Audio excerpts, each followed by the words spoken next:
J'étais à mi-chemin à travers le monde à Londres lors d'un voyage d'affaires critique lorsque ma propre mère a vendu l'intégralité de mon entreprise pour financer la dernière idée de start-up de ma jeune sœur. J'ai repris l'avion pour rentrer chez moi à Chicago, épuisé par le vol, mais excité à l'idée de revenir à ma boutique de parfums sur mesure. Au lieu des élégants présentoirs que j'avais construits à partir de zéro, j'ai trouvé ma vitrine complètement vidée, les enseignes personnalisées arrachées et les serrures complètement changées. Lorsque j'ai enfin retrouvé ma famille pour exiger des réponses, mon beau-frère blanc m'a tendu un chèque de 10 000 $ avec un sourire arrogant. Il m'a dit qu'il venait de vendre ma petite boutique de détail pour 4 millions de dollars afin que sa femme puisse enfin avoir une vraie carrière.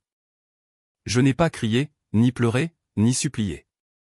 J'ai simplement regardé le chèque, lui ai souri en retour et lui ai dit que le contrat qu'il venait de signer n'incluait pas réellement ce qu'il pensait avoir vendu. La panique qui a envahi son visage était inestimable. Avant de plonger dans le reste de cette histoire, faites-moi savoir d'où vous regardez dans les commentaires ci-dessous.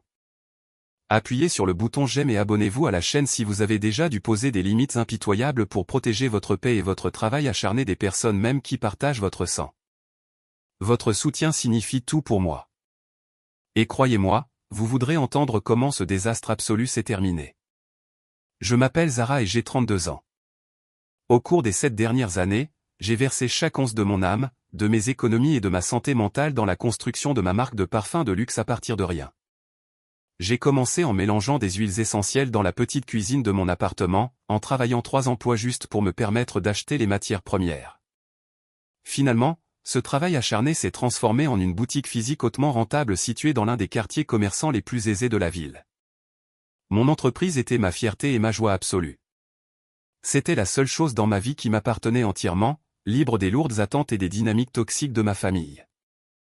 Mais alors que je me tenais sur le trottoir ce mardi matin, le vent vif d'automne me mordant le visage, mon monde entier semblait s'effondrer. Ma belle marquise mate noire avait disparu. Les lettres en feuilles d'or de mon nom de marque avaient été grattées des vitres. À l'intérieur, les étagères en acajou personnalisées que j'avais construites à la main étaient complètement vides. Ma poitrine s'est serrée si fort que je pouvais à peine faire entrer de l'air dans mes poumons. J'ai saisi la poignée de porte en laiton et les secoué, mais elle ne bougeait pas. Les serrures étaient toutes neuves. J'étais là, dans un état de choc pur, lorsque Marcus, le propriétaire du café haut de gamme à côté, est sorti sur le trottoir. Il m'a regardé avec un mélange de profonde pitié et de confusion. Il m'a demandé pourquoi j'avais l'air si surprise. Il a dit qu'il avait vu mon beau-frère Bradley superviser une équipe de déménageurs tout le week-end. Selon Marcus, Bradley s'était vanté bruyamment auprès de quiconque voulait l'entendre que la famille avait réussi à liquider l'actif auprès d'une grande société de capital investissement. Les mots m'ont frappé comme un coup physique à l'estomac. Liquider l'actif. Il parlait du travail de ma vie. Mes mains tremblaient de façon incontrôlable lorsque j'ai sorti mon téléphone de mon sac et composé le numéro de ma mère. Elle s'appelle Evelyne. Aussi loin que je me souvienne, ma mère a toujours vu mon succès non pas comme une réussite dont il fallait être fier, mais comme une ressource familiale commune à exploiter chaque fois qu'elle ou ma jeune sœur Chloé avait besoin d'un sauvetage financier. Dans notre communauté, on appelle ça l'impôt noir. Mais dans ma famille, c'était simplement la tante que je joue toujours le rôle du cheval de très fiable tandis que Chloé pouvait jouer l'enfant doré. Ma mère a répondu au téléphone à la 4e sonnerie. Une musique forte et le tintement de verre à champagne résonnaient dans le récepteur. J'ai exigé de savoir ce qui se passait avec mon magasin et pourquoi mes serrures avaient été changées. Son ton était glacial et complètement dépourvu de toute culpabilité. Elle m'a dit de baisser la voix et d'arrêter d'être si dramatique. Elle a mentionné nonchalamment qu'ils avaient dû prendre une décision stratégique familiale pendant que j'étais à l'étranger. Elle a dit que mon petit passe-temps de parfum avait enfin servi un vrai objectif et que je devais venir directement à la maison familiale car ils organisaient actuellement une fête de célébration. Lorsque je lui ai demandé ce qu'ils célébraient exactement, elle a soupiré lourdement, agacée par mon manque de gratitude. Elle a dit qu'ils célébraient Chloé et sa nouvelle aventure technologique financée par la vente de mon entreprise. Puis elle a raccroché. Je n'ai même pas pris la peine d'aller à mon appartement pour déposer mes bagages. J'ai traîné ma lourde valise directement dans un taxi et donné au chauffeur l'adresse de ma mère en banlieue. Tout le trajet de 40 minutes a ressemblé à un rêve fiévreux. Mon esprit a parcouru 1000 scénarios différents en essayant de comprendre comment ils avaient pu me contourner pour vendre une entreprise dont j'étais légalement propriétaire. J'avais construit une forteresse autour de mes actifs, précisément parce que je savais à quel point ma famille pouvait être avide. Lorsque le taxi s'est arrêté devant la vaste maison de briques dont ma mère était si farouchement fière, j'entendais la fête depuis l'allée. J'ai monté les marches en pierre, laissant ma valise sur le porche, et j'ai poussé la lourde porte d'entrée en chêne. Le salon était rempli des amis de ma mère, de membres de la famille élargie et de personnes que je ne reconnaissais même pas. Au centre de la pièce se tenait ma sœur Chloé, portant une robe de soie de créateur qui coûtait probablement plus que ma première voiture, tenant une flûte en cristal de champagne coûteux. Juste à côté d'elle, le bras drapé possessivement autour de sa taille, se trouvait son mari, Bradley. Bradley était un tech bro de 34 ans qui m'avait toujours regardé de haut. Il rabaissait constamment mon entreprise, la qualifiant de mignon petit projet artisanal tout en se vantant de son propre manque d'acumène commercial inexistant. Dès que je suis entré dans la pièce, la musique a semblé baisser de volume. Les bavardages se sont tus. Ma mère s'est avancée de la cuisine avec un sourire figé qui n'atteignait pas ses yeux. Mais c'est Bradley qui a parlé en premier. Il s'est détaché de Chloé, s'est avancé droit vers moi et a affiché le sourire le plus arrogant et le plus frappable que j'ai jamais vu de ma vie. La confrontation avait officiellement commencé, et il n'avait absolument aucune idée de ce que j'étais sur le point de leur déchaîner. Bradley s'est arrêté à quelques centimètres de mon visage. Il a glissé la main dans la poche intérieure de son coûteux costume marine et en a sorti un morceau de papier craquant. D'un geste théâtral du poignet, il l'a lancé droit sur ma poitrine. Il est tombé en flottant sur le parquet comme une feuille morte. Toute la pièce est devenue morte silencieuse alors que chaque paire d'yeux se verrouillait sur moi. J'ai lentement baissé la main et les ramassé. C'était un chèque de caisse établi à mon nom pour 10 000 $. Avant que je puisse même traiter ce que je regardais, Bradley a gonflé la poitrine et a élevé la voix pour que toute la pièce puisse entendre sa grande annonce. Il a déclaré fièrement qu'il venait de me rendre le plus grand service de ma vie.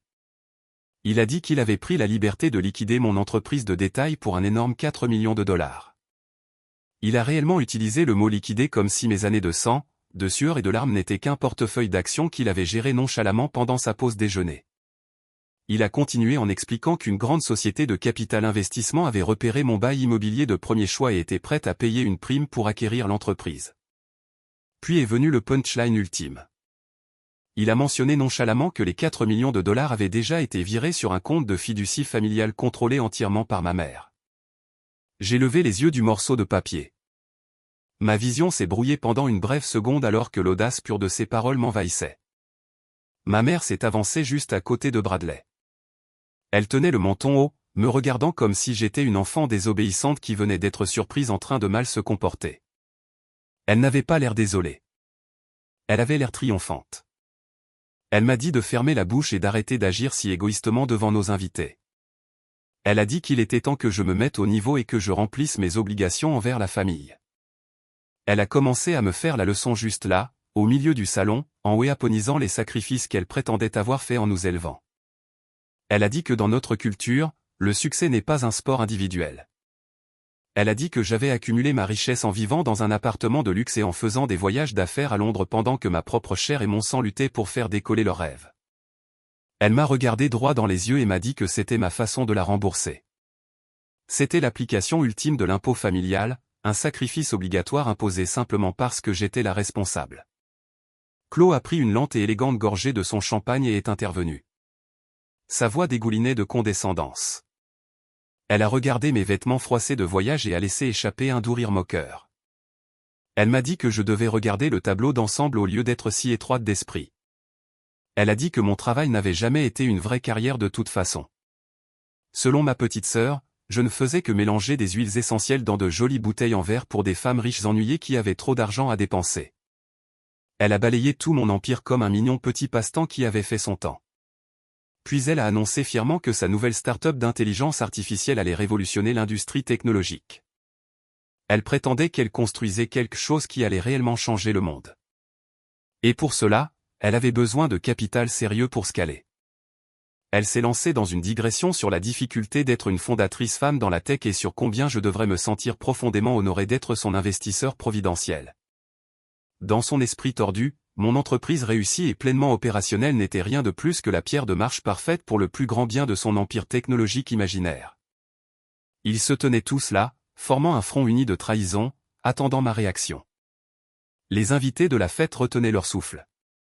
Certains détournaient le regard par embarras secondaire tandis que d'autres regardaient avidement comme s'il s'agissait d'une émission de télé-réalité.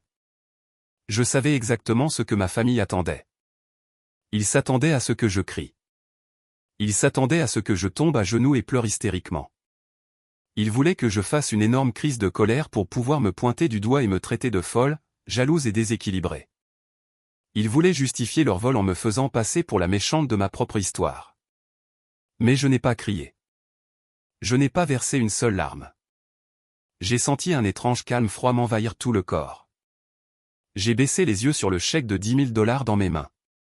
C'était l'insulte ultime, une petite miette qu'ils avaient décidé de me jeter du festin qu'ils avaient volé sur ma propre table. J'ai regardé ma mère, dont le visage était figé dans un regard obstiné. J'ai regardé ma sœur, qui souriait comme si elle venait de gagner à la loterie. Et enfin, j'ai regardé droit dans les yeux Bradley et ses yeux arrogants et suffisants. J'ai souri. Ce n'était pas un sourire forcé ni un rictus sarcastique. C'était un sourire sincère, terrifiant de calme. L'expression confiante sur le visage de Bradley a vacillé pendant une fraction de seconde. J'ai lentement saisi les bords du chèque et les déchiré en deux. Le bruit sec du déchirement a résonné bruyamment dans la pièce silencieuse. J'ai empilé les deux moitiés et les ai déchirés à nouveau, laissant les petits morceaux tomber de mes doigts et se disperser sur ma mère et son tapis coûteux. Ma mère a haleté de fausse indignation. Elle m'a claqué dessus, me demandant ce qui était si drôle et exigeant que je montre du respect aux personnes qui essayaient de m'aider. Je l'ai complètement ignoré et j'ai gardé les yeux verrouillés sur Bradley. Je lui ai dit que j'espérais vraiment qu'il avait un très bon avocat d'entreprise pour examiner son brillant accord de 4 millions de $. Je lui ai demandé si la société de capital investissement savait exactement ce qu'elle achetait. Son front s'est plissé de confusion et une pointe de panique réelle a commencé à s'insinuer dans ses yeux. Je me suis penché légèrement et j'ai prononcé les mots qui allaient finalement détruire leur monde entier. Je lui ai dit que l'entreprise qu'il venait de vendre n'était en réalité qu'une coquille vide. Il a laissé échapper un rire forcé et bruyant qui a résonné maladroitement dans la pièce silencieuse. Il a secoué la tête et ajusté sa cravate de soie coûteuse, me disant que je bluffais. Il a dit que j'étais juste une femme amère essayant de gâcher une belle fête familiale parce que j'étais jalouse de ma jeune sœur. Ma mère a croisé fermement les bras sur sa poitrine et a levé les yeux au ciel. Elle m'a dit d'arrêter de me ridiculiser et d'accepter simplement la réalité de la situation. Chloé est intervenue de sa voix aiguë en disant « Je devrais être reconnaissante qu'ils aient géré toute la paperasse compliquée pour moi afin que je n'ai pas à gérer le stress d'un rachat d'entreprise. » J'ai gardé les yeux verrouillés sur Bradley et lui ai demandé exactement quel document il avait utilisé pour autoriser la vente d'une entreprise qu'il ne possédait pas. Il a gonflé la poitrine et a déclaré fièrement qu'il n'avait pas du tout besoin de ma signature. Il a dit que ma mère avait une procuration légalement contraignante et qu'en tant que sa représentante légale, elle avait tous les droits de céder l'entreprise à sa société de gestion pour faciliter la vente. Entendre ces mots a fait courir mon sang absolument froid. Il y a 5 ans, j'ai eu un accident de voiture horrible qui m'a laissé dans un coma médicalement induit pendant 3 semaines. C'était la période la plus sombre et la plus terrifiante de toute ma vie. Parce que j'étais incapable, mes avocats ont rédigé une procuration temporaire, donnant à ma mère la capacité de prendre des décisions médicales et de gérer mes finances personnelles de base afin que le loyer de mon appartement et les factures d'hôpital soient payés à temps. Je lui ai fait confiance avec ma vie. Je lui ai fait confiance pour me protéger quand j'étais le plus vulnérable. J'avais fini par me rétablir et construire mon entreprise à partir de zéro, mais je n'ai jamais pensé à retrouver officiellement et détruire ce vieux morceau de papier. Je n'aurais jamais imaginé en 1 million d'années que ma propre mère garderait ce document obsolète caché dans un tiroir, attendant simplement le moment parfait pour l'utiliser contre moi comme une arme. Elle avait remis l'autorité légale de ma vie à un homme qui me méprisait juste pour qu'il puisse voler mes économies de toute une vie afin de financer une fausse start-up technologique pour son enfant préféré. J'ai pris une lente et profonde inspiration et laissé la réalité de leur trahison s'installer dans mes os. Puis j'ai regardé Bradley et lui ai demandé s'il pensait honnêtement que j'étais allé jusqu'à Londres juste pour acheter des flacons de parfum et des huiles essentielles. Son sourire suffisant a commencé à glisser d'une fraction. J'ai expliqué à toute la pièce que mon voyage d'affaires n'était ni des vacances ni un approvisionnement. J'avais passé les 2 dernières semaines assise dans une salle de conférence en hauteur dans le quartier financier de Londres avec une équipe d'avocats d'entreprises internationaux. J'étais là pour créer une toute nouvelle société mère appelée Lumière London Holdings. J'ai regardé Bradley cligner des yeux de confusion alors que son cerveau arrogant essayait de traiter les mots qui sortaient de ma bouche. Je lui ai dit qu'avant même de poser le pied sur mon vol de retour vers Chicago, mon équipe juridique avait officiellement exécuté une restructuration complète de l'entreprise. J'avais légalement transféré absolument chaque pièce de propriété intellectuelle que je possédais à la nouvelle entité du Royaume-Uni. Ma mère a regardé d'avant en arrière entre nous, clairement sans comprendre le jargon juridique, mais elle pouvait voir la couleur s'écouler rapidement du visage de son gendre. J'ai décidé de le décomposer en termes très simples pour que même Chloé puisse comprendre. J'ai expliqué que mes formules de parfums exclusives, les compositions chimiques exactes qui rendaient ma marque valable des millions de dollars, étaient désormais légalement détenues par la société holding de Londres. Mes marques déposées, mon branding, mes contrats avec les fournisseurs et ma liste de clients exclusives avaient tous été transférés avec succès hors du pays. J'ai souri doucement à Bradley et lui ai demandé s'il s'était donné la peine de lire les petits caractères des actifs qu'il prétendait avoir liquidés.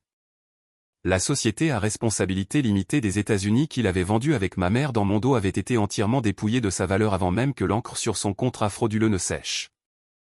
L'entreprise qu'il avait vendue à Vanguard Horizon ne possédait pas une seule goutte de parfum. Elle ne possédait pas le nom de marque. Elle ne possédait pas le site web ni les données clients. Je lui ai dit que tout ce qu'il avait réussi à vendre à l'une des sociétés de capital investissement les plus impitoyables du pays était un bail immobilier commercial et quelques étagères en acajou personnalisées. Il leur avait vendu une coquille vide d'entreprise qui ne portait absolument aucune valeur opérationnelle. La pièce est devenue si silencieuse qu'on aurait pu entendre une épingle tomber. Les invités de la fête qui murmuraient et cancanaient quelques instants plus tôt nous regardaient maintenant dans un silence absolu et stupéfait. Chloé a baissé son verre de champagne, ses mains tremblant soudainement alors qu'elle regardait son mari pour obtenir un réconfort, mais Bradley ne pouvait pas la rassurer. Sa mâchoire était serrée si fort que je pensais que ses dents pourraient se briser. La réalité de son erreur catastrophique s'abattait sur lui en temps réel. Ma mère s'est avancée. Sa voix tremblait d'un mélange de colère et de panique croissante. Elle a exigé de savoir de quoi je parlais. Elle a crié qu'ils avaient déjà signé les contrats et que les 4 millions de dollars étaient déjà dans la fiducie familiale. Elle a dit que j'inventais des choses juste pour les effrayer et que Vanguard Horizon avait une équipe d'avocats de premier ordre qui aurait repéré quelque chose comme ça. J'ai laissé échapper un doux rire et lui ai dit que Vanguard Horizon avait probablement précipité l'acquisition parce que Bradley leur avait offert un prix suspectement bas pour une marque hautement rentable. Ils pensaient avoir fait l'affaire du siècle avec un vendeur désespéré. Ils n'avaient pas fait leur due diligence complète parce qu'ils faisaient confiance aux garanties légalement contraignantes que Bradley avait signées, jurant que l'entreprise était pleinement intacte. J'ai regardé Bradley et lui ai dit qu'il venait de commettre une fraude d'entreprise massive. Le visage de Bradley a pris une teinte grisâtre écœurante. Il a ouvert la bouche pour me crier dessus, me traiter de menteuse ou me menacer, mais les mots ne sont jamais sortis. Avant qu'il puisse émettre un seul son, le lourd silence du salon a été brisé par un bruit de bourdonnement aigu. Tout le monde a sursauté. Cela venait de la poche intérieure de sa veste de costume sur mesure. Lentement, avec des mains tremblantes, Bradley a glissé la main dans sa poche et en a sorti son smartphone moderne et élégant. L'écran lumineux a illuminé son visage terrifié. Je n'avais même pas besoin de voir l'écran pour savoir qui appelait. Bradley a fixé l'identification de l'appelant et a avalé difficilement. C'était le directeur général de Vanguard Horizon. Les personnes qu'il venait d'escroquer appelaient enfin pour se faire payer. Les mains de Bradley tremblaient si violemment qu'il a failli laisser tomber le téléphone avant de réussir à balayer l'écran pour répondre. Il a porté l'appareil à son oreille et sa voix s'est brisée alors qu'il marmonnait un faible bonjour. Le salon était si douloureusement silencieux que nous pouvions tous entendre les cris furieux et étouffés venant du haut-parleur de son téléphone. Je ne pouvais pas distinguer chaque mot, mais j'ai entendu les phrases violation de contrat et propriété intellectuelle hurler à un volume qui a fait sursauter ma mère. Le visage de Bradley s'est vidé de toute couleur restante, devenant un gris pâle et maladif. Il a commencé à bafouiller, essayant d'intervenir et de calmer l'homme à l'autre bout de la ligne. Il n'arrêtait pas de dire qu'il devait y avoir une sorte d'erreur administrative et que sa société de gestion résoudrait la technicité avant la fin de la journée de travail. Il a promis au directeur général que les actifs étaient pleinement sécurisés et que c'était juste un simple malentendu concernant les codes d'accès au serveur. L'homme au téléphone ne se souciait pas de ses excuses. Les cris ont continué pendant une autre minute entière avant que l'appel ne se termine abruptement, laissant Bradley fixer son écran de téléphone sombre dans une horreur absolue.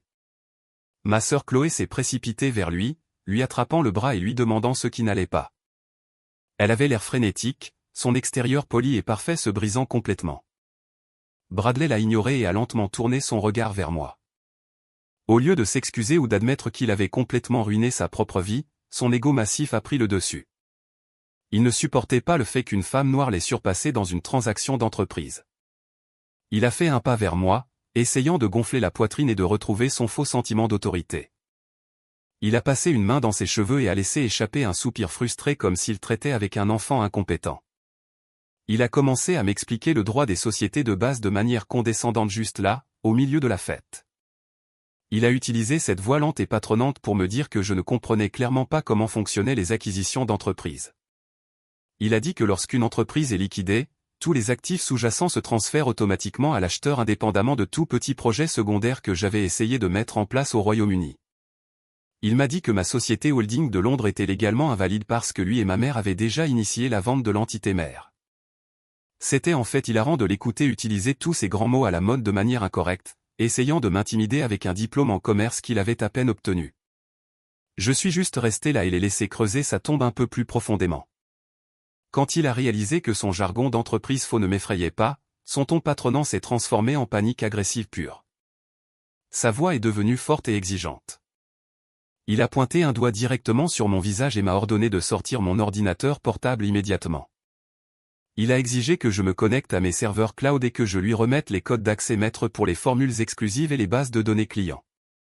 Il a dit que je devais transférer la propriété intellectuelle de retour à la société à responsabilité limitée des États-Unis immédiatement afin qu'il puisse conclure l'accord et satisfaire Vanguard Horizon.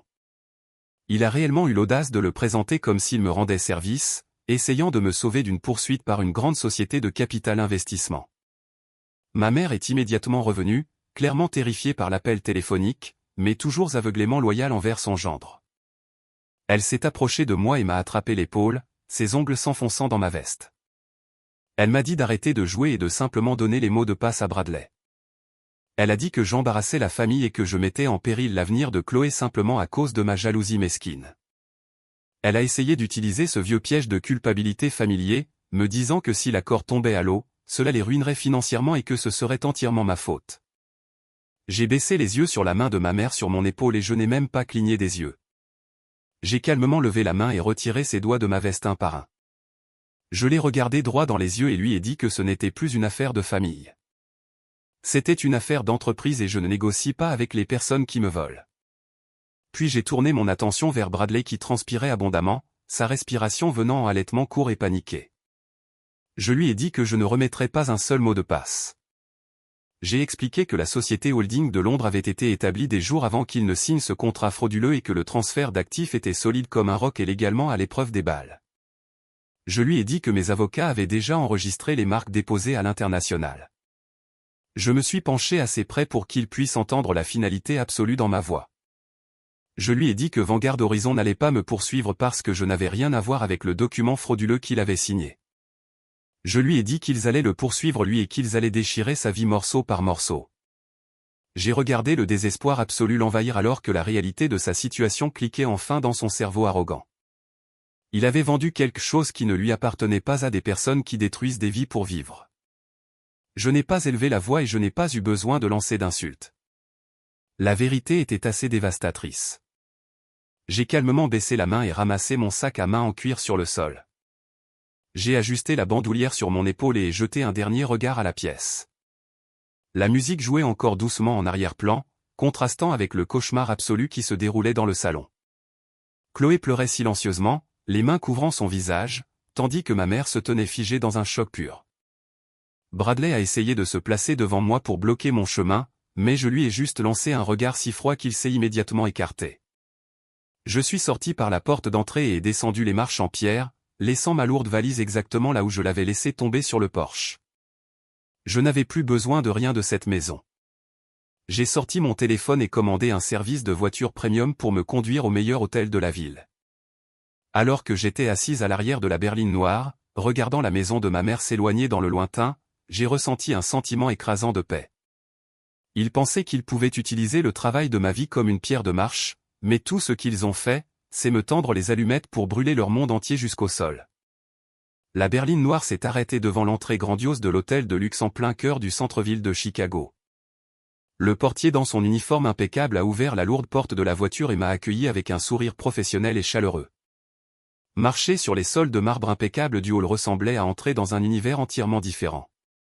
L'air sentait le lys frais et l'ambre coûteux, ce qui constituait un contraste saisissant et beau avec la tension suffocante que je venais de laisser derrière moi dans le salon de ma mère.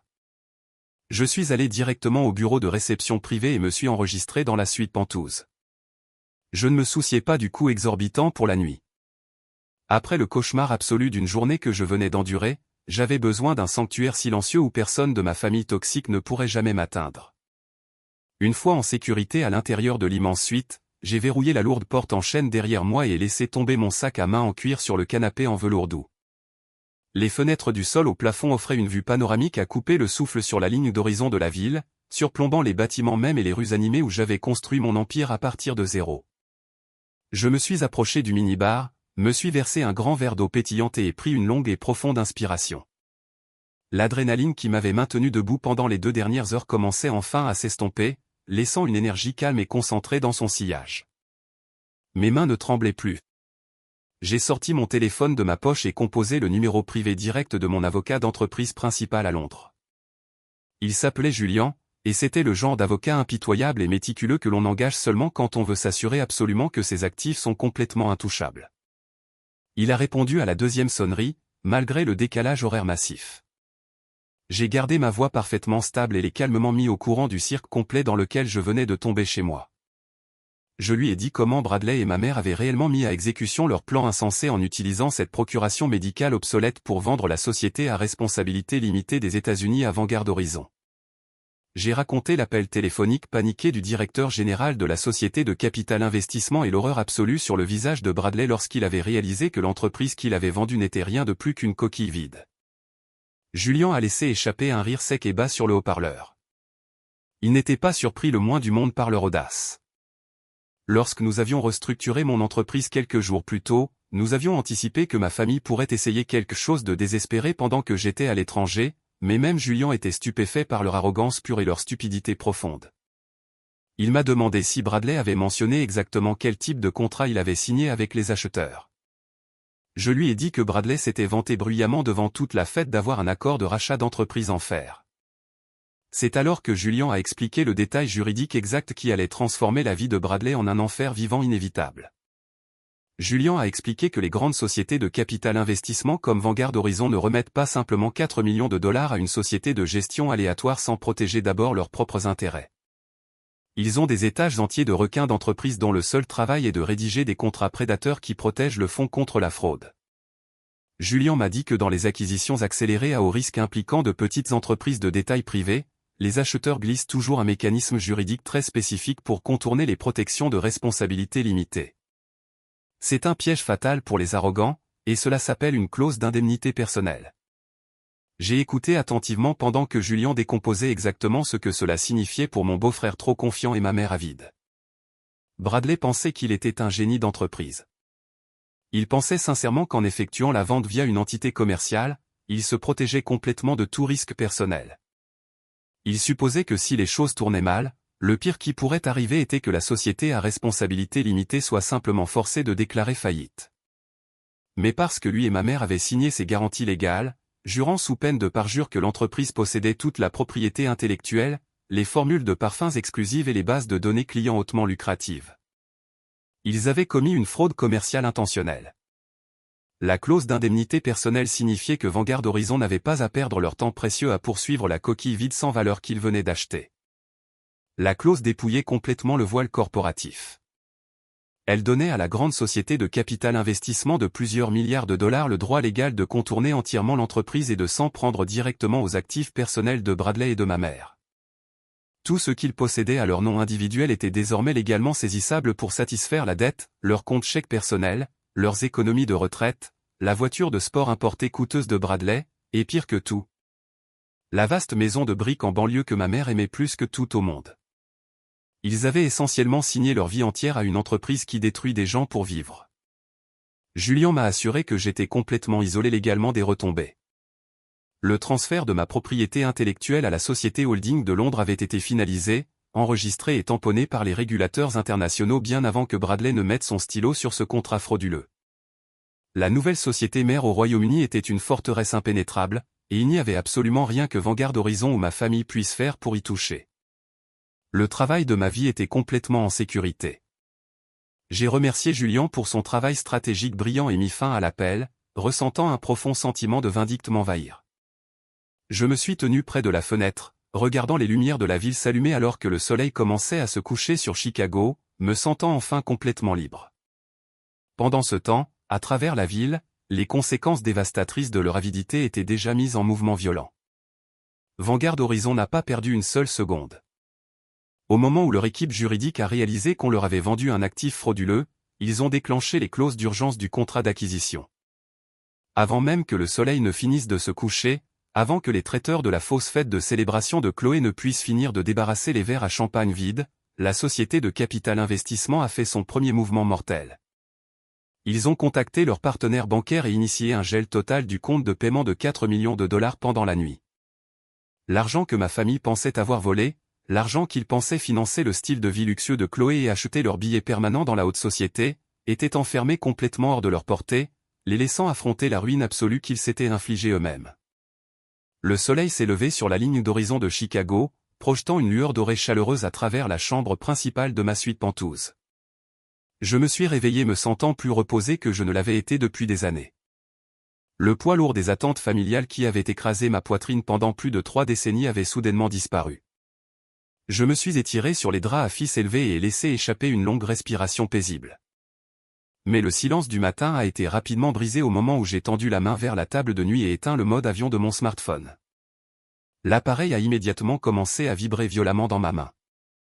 L'écran s'est allumé comme une machine à sous-enregistrant des dizaines d'appels manqués, de messages textes et de messages vocaux frénétiques, tous arrivant en même temps. Vanguard Horizon avait gelé le compte de paiement de 4 millions de dollars, et les ondes de choc de ce gel financier avaient clairement déchiré toute ma famille élargie pendant la nuit. Ma mère, Evelyn, avait fait exactement ce que font les parents toxiques quand ils perdent le contrôle sur leur victime principale. Elle avait wéaponisé le reste de la famille. En psychologie, on les appelle des singes volants.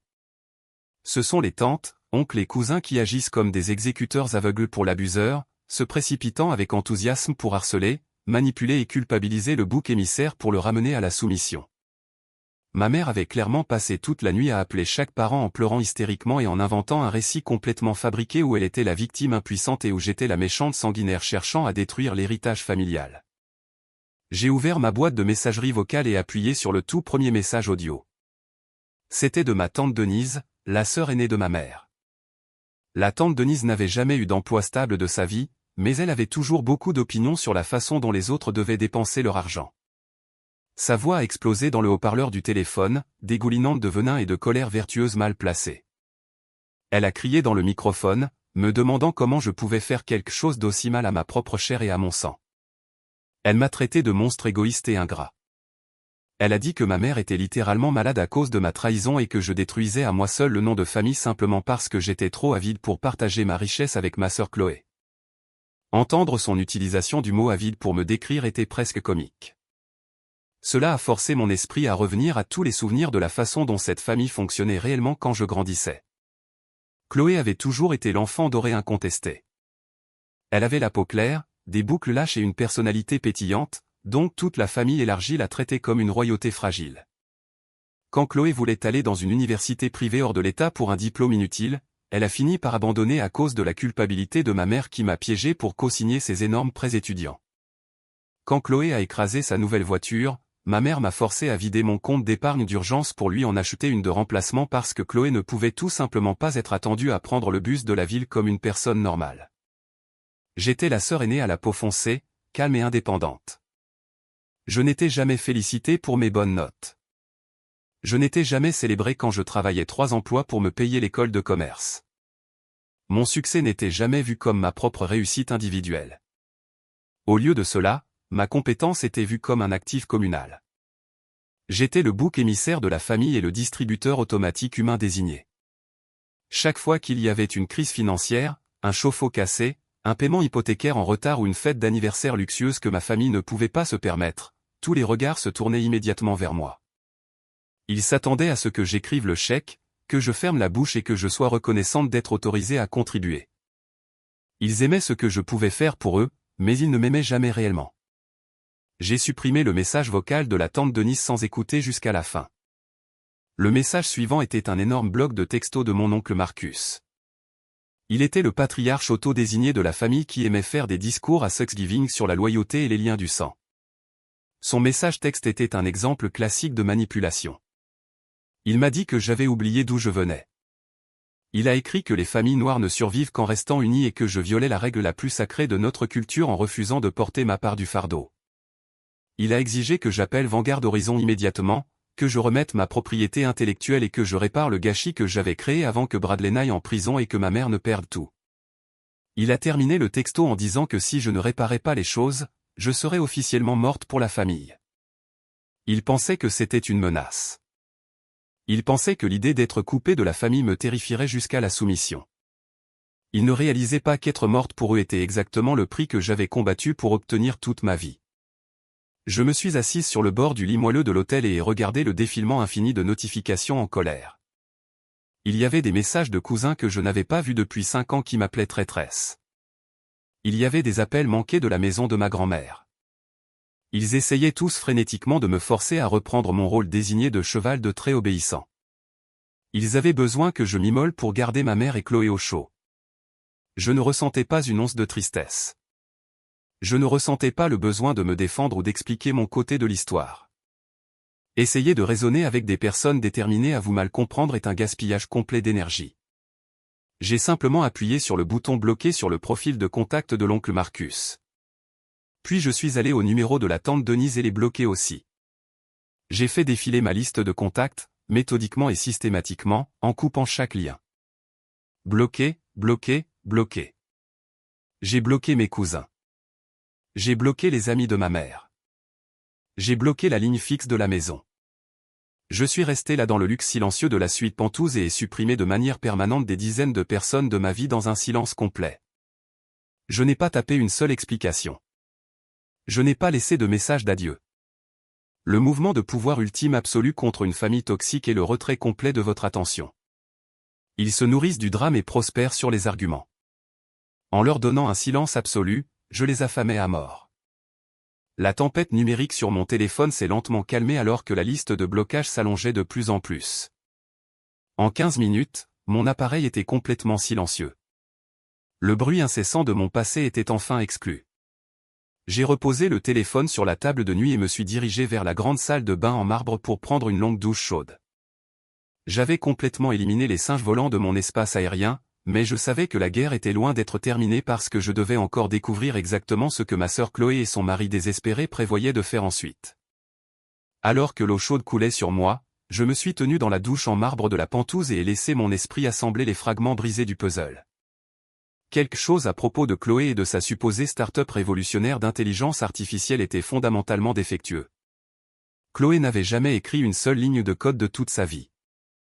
Sa plus grande réalisation technologique était de savoir comment éditer ses photos de médias sociaux pour qu'elles aient l'air de vivre une vie de luxe.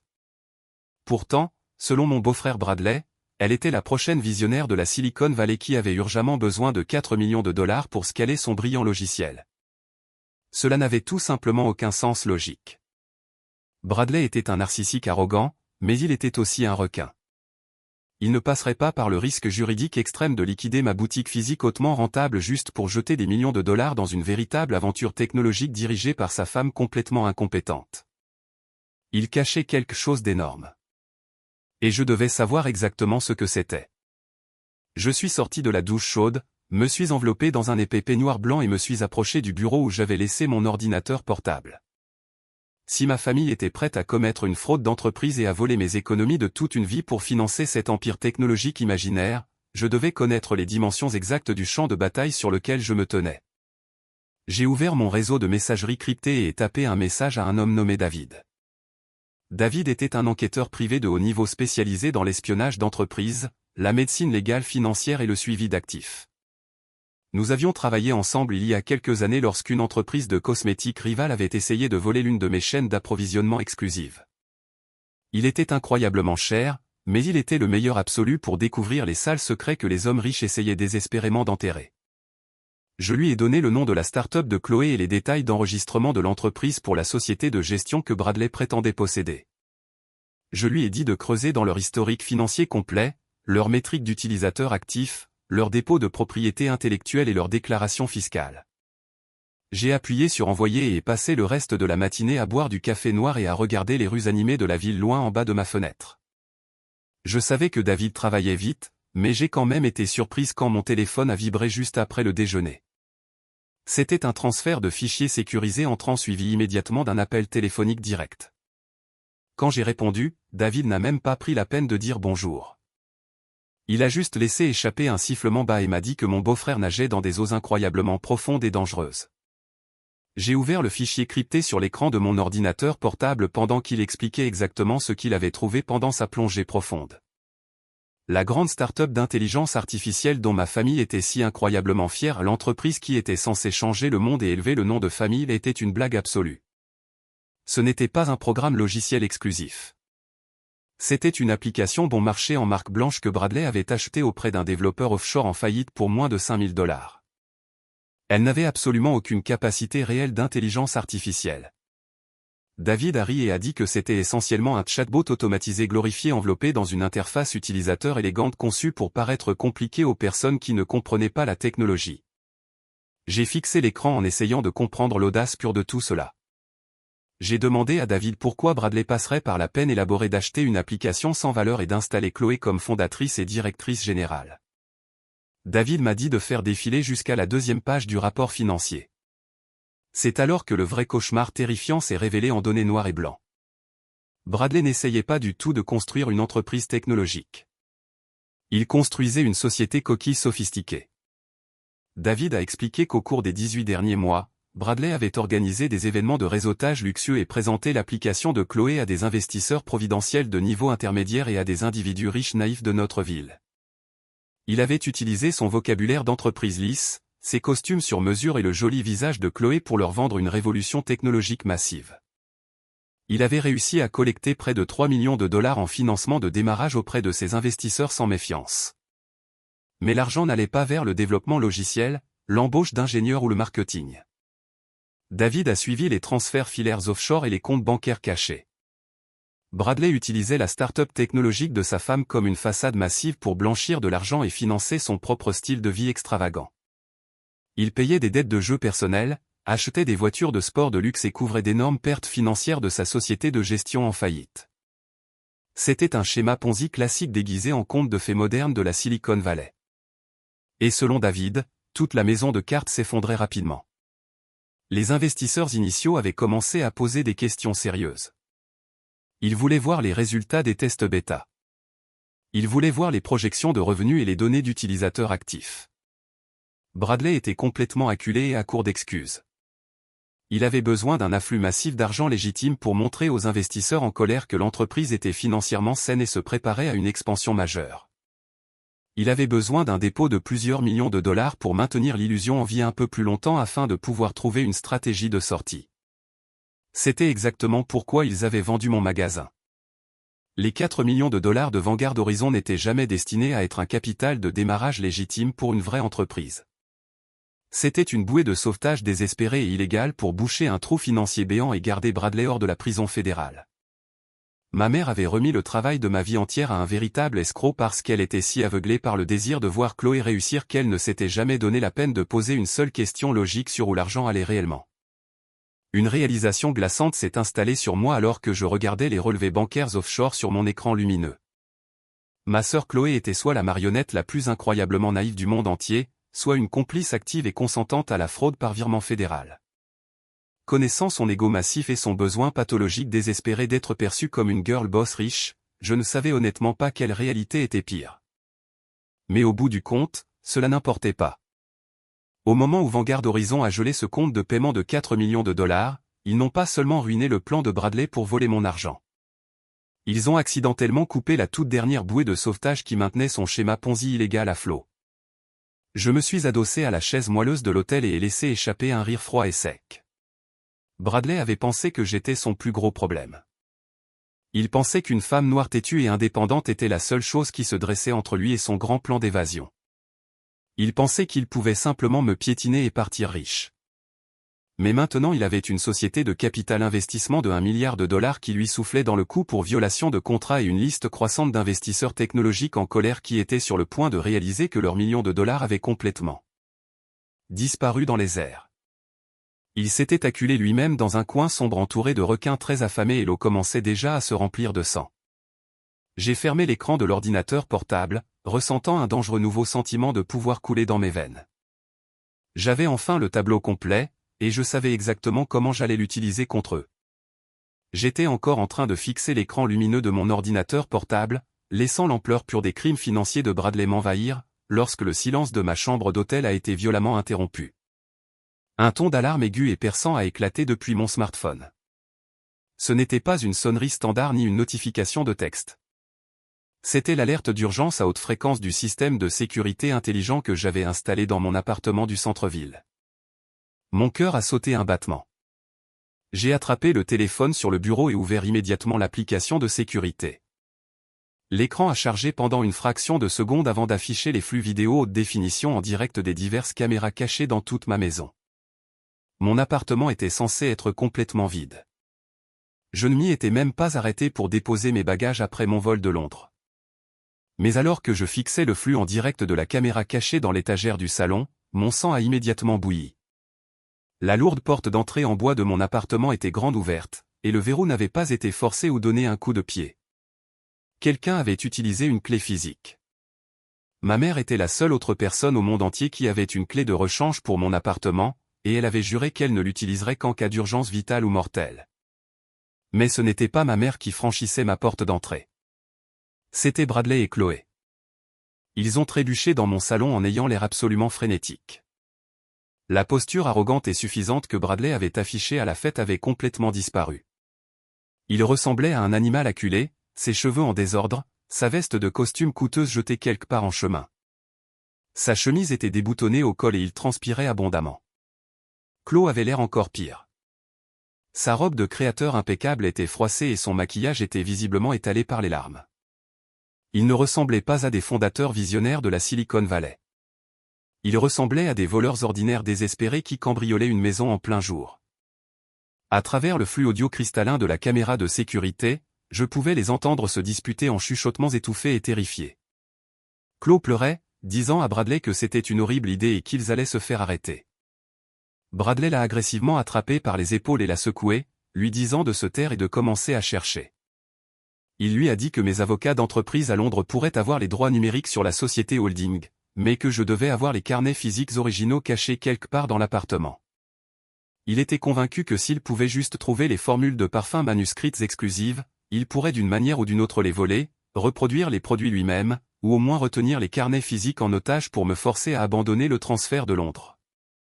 C'était l'étalage le plus pathétique de stupidité désespérée que j'ai jamais vu.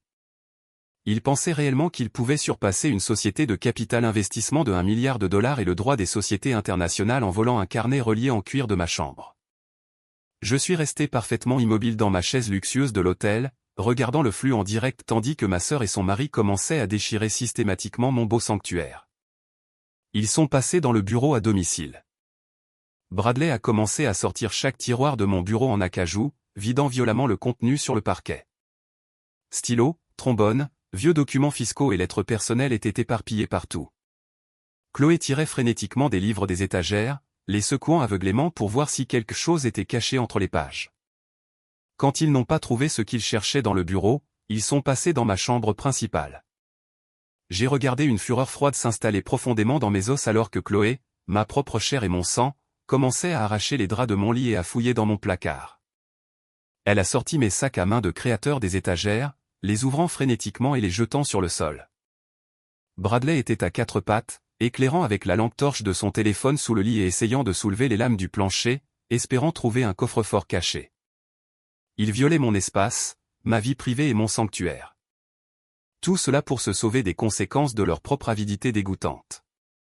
Mon pouce planait au-dessus du bouton d'urgence sur l'application. Un seul tap et la police locale serait envoyée immédiatement pour les arrêter pour effraction. Cela aurait été si facile de simplement passer l'appel et laisser les autorités s'en occuper. Mais alors que je les regardais fouiller désespérément dans mon tiroir de sous-vêtements, une idée plus sombre et plus satisfaisante s'est formée dans mon esprit: appeler la police maintenant mettrait fin au spectacle trop vite. Je voulais qu'ils ressentent exactement la même terreur pure qu'ils avaient essayé de m'infliger. Je voulais qu'ils sachent que je les regardais. J'ai levé la main et tapé sur l'icône du microphone sur l'application de sécurité, activant le système audio bidirectionnel connecté au haut-parleur caché au plafond de mon appartement. J'ai pris une lente et profonde inspiration, m'assurant que ma voix était complètement dépourvue de toute émotion. Je n'ai pas crié. Je n'ai pas hurlé. J'ai parlé d'un ton bas, calme, glacialement égal qui a résonné à travers les murs vides de ma chambre. J'ai dit: j'espère vraiment que vous ne cherchez pas les carnets en cuir noir, Bradley. La réaction a été instantanée et absolument glorieuse. Bradley et Chloé se sont tous deux figés exactement là où ils étaient, comme s'ils avaient été frappés par la foudre. Chloé a laissé échapper un cri aigu, laissant tomber une pile de mépules sur le sol. Bradley a violemment cogné sa tête contre le bas de ma table de chevet alors qu'il essayait de reculer en rampant. Ils se sont tous deux levés en trébuchant, tournant follement en cercle, balayant la chambre vide avec des yeux grands et terrifiés, essayant de comprendre d'où venait ma voix. J'ai gardé le microphone ouvert et ai continué à parler, ma voix descendant d'une octave plus bas. Je leur ai dit qu'ils cherchaient au mauvais endroit. J'ai dit que les formules physiques originales étaient actuellement dans un coffre-fort de sécurité biométrique dans une banque privée à Londres. Je leur ai dit que la seule chose qu'ils allaient trouver dans mon appartement était une peine de prison massive. Chloé a commencé à hyperventiler, se tenant la poitrine et reculant vers la porte de la chambre. Elle a levé les yeux vers le plafond et a commencé à sangloter, me suppliant de ne pas appeler la police. Elle a dit qu'elle était désolée et que Bradley l'avait forcée à le faire. Le visage de Bradley a pris une teinte blanche et maladive. Il a réalisé instantanément que l'appartement était câblé et que je les avais regardés déchirer mes affaires tout le temps. Il a essayé de paraître dur, mais sa voix s'est brisée alors qu'il criait au plafond, exigeant de savoir où étaient les caméras. Je n'ai pas répondu à sa question. Au lieu de cela, j'ai souri à l'écran lumineux de mon téléphone et ai porté le coup final. Je les ai calmement informés que les caméras de sécurité haute définition qu'ils ne pouvaient pas voir diffusaient activement directement vers un serveur cloud crypté. Je leur ai dit que je possédais désormais des images vidéo 4K cristal clair d'eux comme étant une effraction criminelle qui s'accorderait parfaitement avec la massive enquête fédérale sur la fraude par virement que Vanguard Horizon était actuellement en train de construire contre eux. Je leur ai donné exactement 10 secondes pour sortir de mon appartement avant que je ne déclenche l'alarme silencieuse. Je n'ai même pas eu à compter. Bradley a attrapé Chloé par le bras et ils se sont pratiquement piétinés en essayant de sprinter hors de la chambre. La caméra du salon les a capturés en train de sortir en trébuchant par la porte d'entrée, la laissant grande ouverte dans leur panique désespérée pour s'échapper. J'ai regardé le flux en direct jusqu'à ce que le couloir soit complètement vide. Puis j'ai calmement appuyé sur le bouton pour enregistrer l'intégralité du fichier vidéo sur mon disque sécurisé, préservant parfaitement le moment exact où ma famille creusait sa propre tombe. C'était à peine 1 heure après l'effraction désastreuse dans mon appartement que le téléphone noir élégant sur le bureau de ma suite d'hôtel a commencé à sonner. L'identification de l'appelant indiquait que c'était la réception. J'ai décroché le combiné et le concierge a parlé d'un ton poli mais profondément mal à l'aise. Il m'a informé qu'il y avait une femme dans le hall principal qui causait une certaine perturbation, prétendant être ma mère. Il a dit qu'elle refusait de partir et exigeait de me voir immédiatement. J'ai laissé échapper un long soupir épuisé. Je savais que je ne pouvais pas me cacher dans la pentouse pour toujours. J'ai dit au concierge que je descendrais tout de suite. J'ai pris l'ascenseur privé jusqu'au rez-de-chaussée. Dès que la porte métallique brillante s'est ouverte, je pouvais l'entendre. Ma mère était assise sur l'un des canapés en velours coûteux du hall, sanglotant hystériquement dans un mouchoir. Quelques clients riches de l'hôtel essayaient activement d'éviter tout contact visuel avec elle en passant. Au moment où elle m'a vu approcher, les larmes ont semblé couler encore plus fort. Elle s'est pratiquement jetée du canapé et a trébuché vers moi, m'attrapant les mains avec une prise désespérée.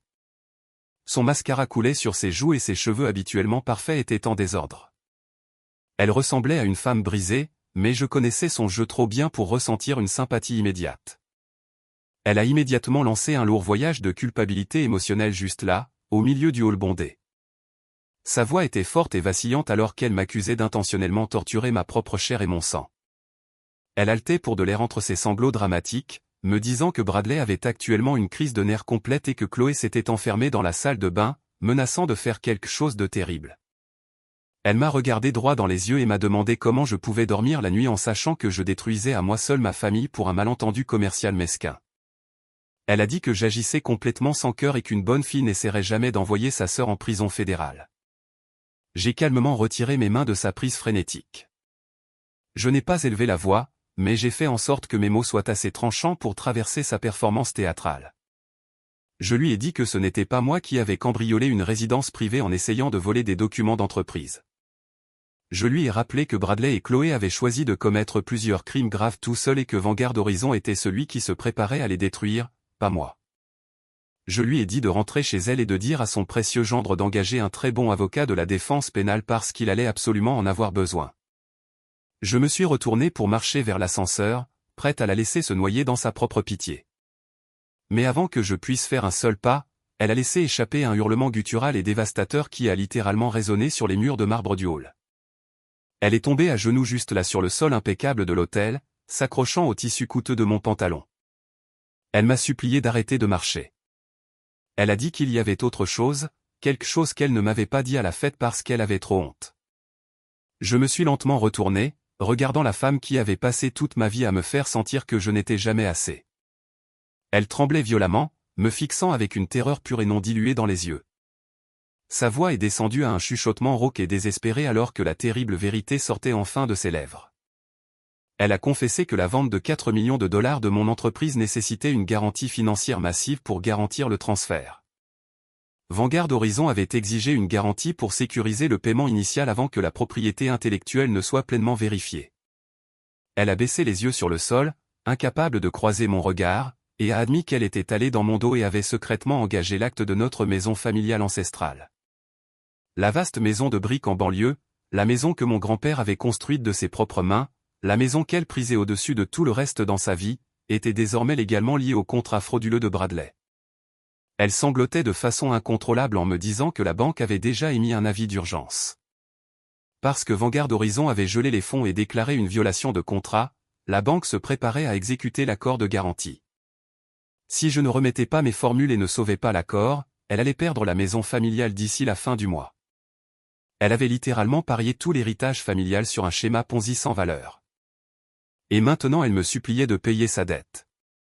Je suis resté parfaitement immobile au milieu du grand hall de l'hôtel, regardant la femme qui m'avait donné naissance. Ma mère était encore à genoux sur le sol de marbre froid, ses mains agrippant désespérément le tissu de mon pantalon. Le poids pur de ce qu'elle venait de confesser flottait dans l'air entre nous, lourd et suffocant. Elle avait secrètement pris l'acte de notre maison familiale ancestrale, l'incarnation physique de notre histoire familiale, et l'avait remis comme garantie pour soutenir un rachat d'entreprise frauduleux. Elle avait risqué le toit au-dessus de sa propre tête juste pour s'assurer que Chloé et Bradley avaient des millions de dollars pour jouer. Toute ma vie, j'avais été conditionné à passer à l'action au moment où ma mère versait une seule larme. J'étais programmé pour être la solutionneuse ultime de problèmes, le bouc émissaire fiable qui sacrifierait mon propre temps, mon argent et ma santé mentale pour réparer tout désastre que ma famille avait créé. Elle attendait que cette programmation se déclenche en ce moment même. Elle me regardait avec ses yeux grands et paniqués, s'attendant pleinement à ce que je soupire, sorte mon téléphone et rende tout le travail de ma vie à Vanguard Horizon juste pour la sauver des conséquences de ses propres décisions horribles. Mais alors que je regardais son visage en pleurs, je ne ressentais pas le poids familier et écrasant de la culpabilité. Je ne ressentais pas l'envie soudaine de la protéger. Au lieu de cela, j'ai senti une clarté glaçante et profonde m'envahir tout l'esprit. J'ai réalisé à cet instant précis que ces larmes n'étaient pas des larmes de remords pour m'avoir trahi. Elle ne pleurait pas parce qu'elle avait secrètement vendu mon entreprise ou parce qu'elle avait permis à Bradley de commettre une fraude financière massive contre sa fille aînée. Elle pleurait seulement parce que son pari imprudent avait échoué et qu'elle était celle qui allait payer le prix ultime. J'ai baissé la main et doucement mais fermement détaché ses doigts de mes vêtements. J'ai fait un pas en arrière, mettant une distance physique entre nous. Je l'ai regardée et commencé à analyser sa logique impitoyable à voix haute, décomposant exactement ce qu'elle avait fait. J'ai gardé ma voix complètement plate et dépourvue de toute émotion, ce qui semblait seulement la terrifier davantage. Je lui ai dit qu'elle n'avait pas fait une erreur innocente. Elle avait fait un investissement hautement calculé. Elle avait regardé mon entreprise réussie, mes années de travail acharné incessant, mes nuits tardives et mon indépendance financière, et elle avait jugé tout cela complètement sacrifiable.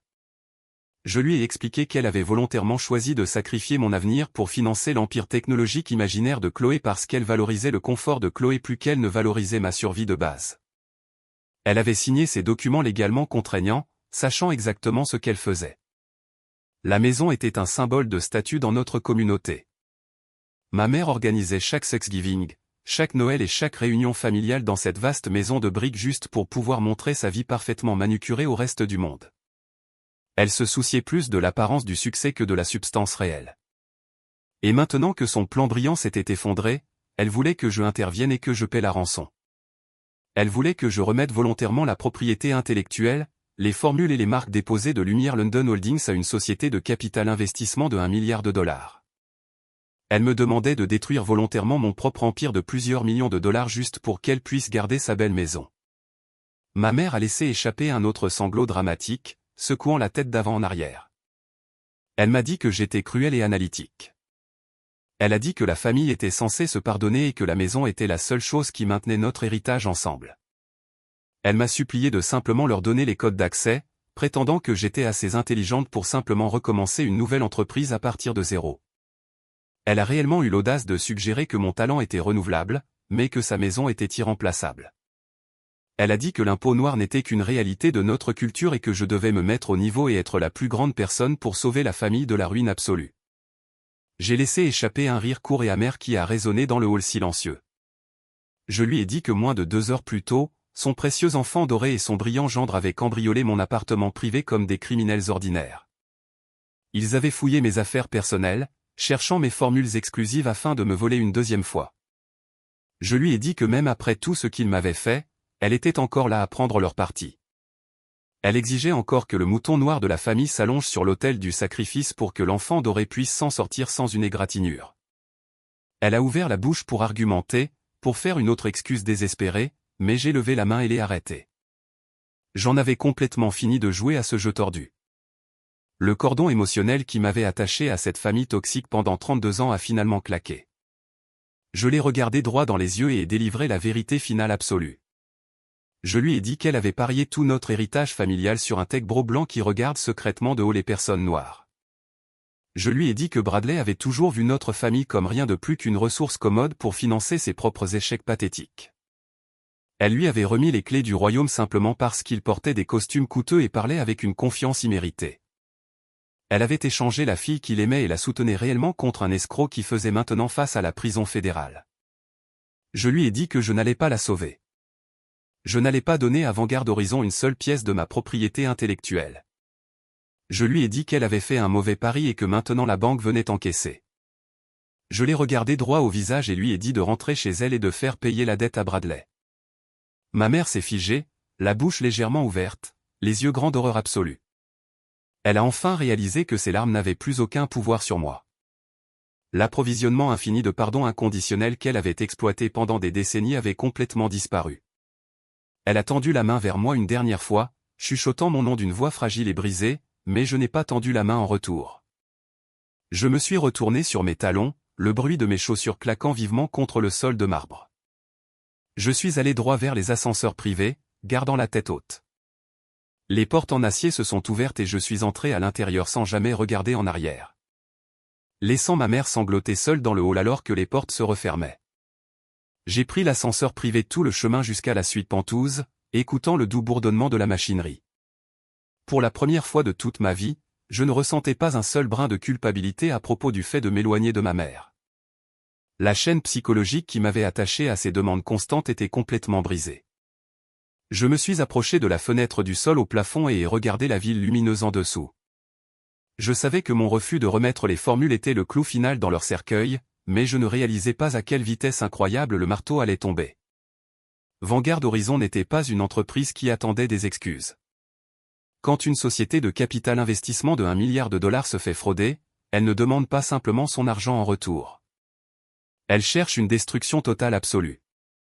J'ai reçu un bref email de mon avocat d'entreprise, Julian, tôt le lendemain matin confirmant que la machinerie légale était déjà en mouvement.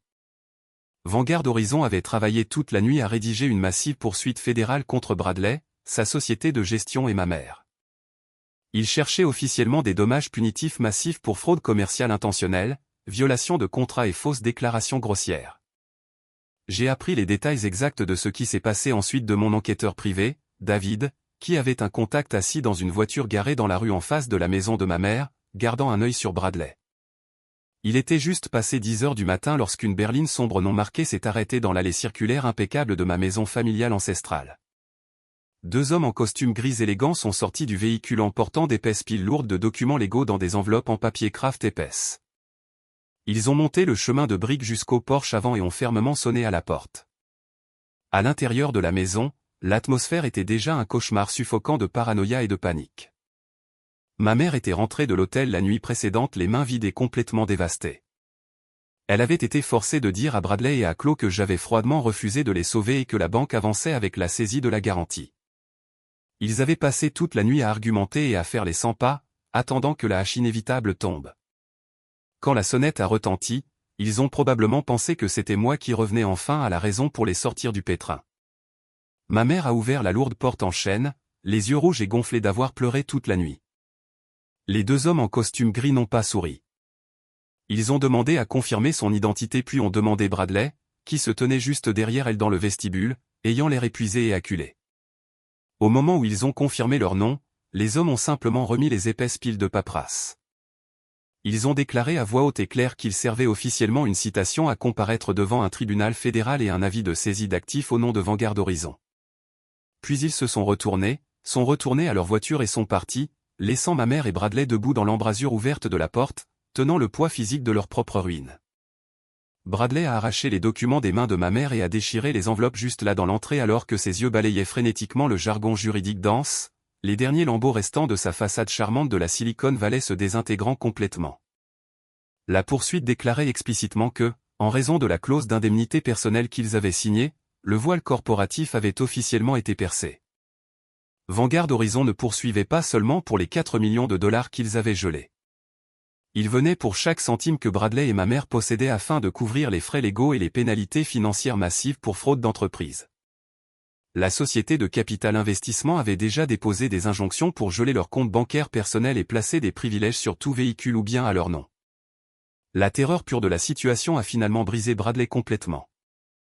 Son ego massif ne pouvait pas supporter la réalité qu'il était sur le point de tout perdre et de potentiellement faire face à des années en prison fédérale. Il n'a pas réconforté sa femme en pleurs. Il ne s'est pas excusé auprès de sa belle-mère pour l'avoir entraîné dans son schéma Ponzi illégal. Au lieu de cela, il a complètement craqué. Il a déclenché une explosion violente terrifiante qui a brisé le calme matin de banlieue. Il a jeté violemment la massive pile de papiers légaux à travers le vestibule, envoyant des centaines de pages flotter dans l'air comme de la neige. Son visage est devenu violet de rage alors qu'il plaquait ma mère contre le mur du couloir, pointant un doigt tremblant droit sur son visage. Il a commencé à lui crier au sommet de ses poumons, la blâmant pour lui avoir donné une procuration sans valeur. Il l'a traitée de vieille femme ignorante et avide qui ne savait pas contrôler sa propre fille têtue. Il a crié que c'était sa faute pour l'avoir trompée en lui faisant croire que le rachat serait un processus facile. La routine du gendre poli et respectueux avait complètement disparu, remplacée par un monstre vicieux et acculé. Chloé a couru dans le couloir, le suppliant de se calmer et de baisser la voix pour que les voisins n'entendent pas. C'était la pire chose qu'elle pouvait avoir faite. Bradley a tournoyé et a tourné sa rage explosive directement sur elle. L'homme qui était censé l'aimer, l'homme qui prétendait qu'elle était une visionnaire technologique l'a regardée avec un dégoût pur et non dilué. Il a crié qu'elle était complètement inutile. Il lui a dit que la seule raison pour laquelle il l'avait épousée était parce que sa famille ressemblait à une cible facile pour financer son style de vie. Il a crié qu'elle n'était rien d'autre qu'une petite fille gâtée et naïve qui ne pouvait même pas coder un site web basique, encore moins diriger une entreprise logicielle de plusieurs millions de dollars. Les sous-entendus racistes et misogynes de ces insultes ont résonné dans la maison, confirmant chaque vérité terrifiante que j'avais dite à ma mère dans le hall de l'hôtel. Il les a rabaissés pour avoir pensé qu'elle pourrait jamais réellement appartenir à son monde d'entreprise d'élite. Chloé s'est effondrée sur la marche du bas de l'escalier, sanglotant hystériquement alors que la réalité cruelle de son mariage la frappait enfin. L'enfant doré voyait enfin le vrai visage de l'homme qu'elle avait adoré. Ma mère est restée figée dans le choc, les mains couvrant sa bouche alors qu'elle regardait le monstre qu'elle avait volontairement invité dans sa maison. Elle avait échangé sa fille farouchement loyale et capable contre un escroc qui les méprisait tous les deux. Et maintenant elle était piégée à l'intérieur d'une maison qui ne lui appartenait plus, attendant que la police arrive. J'étais assise dans ma belle suite silencieuse, à des kilomètres des cris et du verre brisé. Je ne ressentais aucune pitié pour aucun d'eux. Ils avaient construit leur propre enfer personnel brique par brique, et maintenant ils étaient enfin forcés d'y vivre.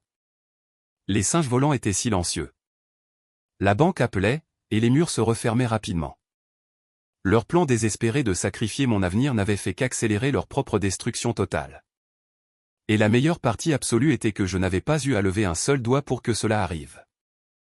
J'avais juste eu à m'asseoir et les regarder se déchirer mutuellement. J'ai passé les 3 jours suivants dans un silence luxueux absolu à l'intérieur de ma suite pentouse. Il n'y avait plus d'appels téléphoniques. Il n'y avait plus de messages textes en colère des singes volants exigeant que je sacrifie ma vie pour sauver ma mère. Le calme soudain aurait dû sembler paisible. Mais connaissant ma famille, je savais que c'était en réalité le calme avant une tempête complètement déchaînée. Les narcissiques n'acceptent pas simplement la défaite et ne font pas face tranquillement aux conséquences de leurs actions.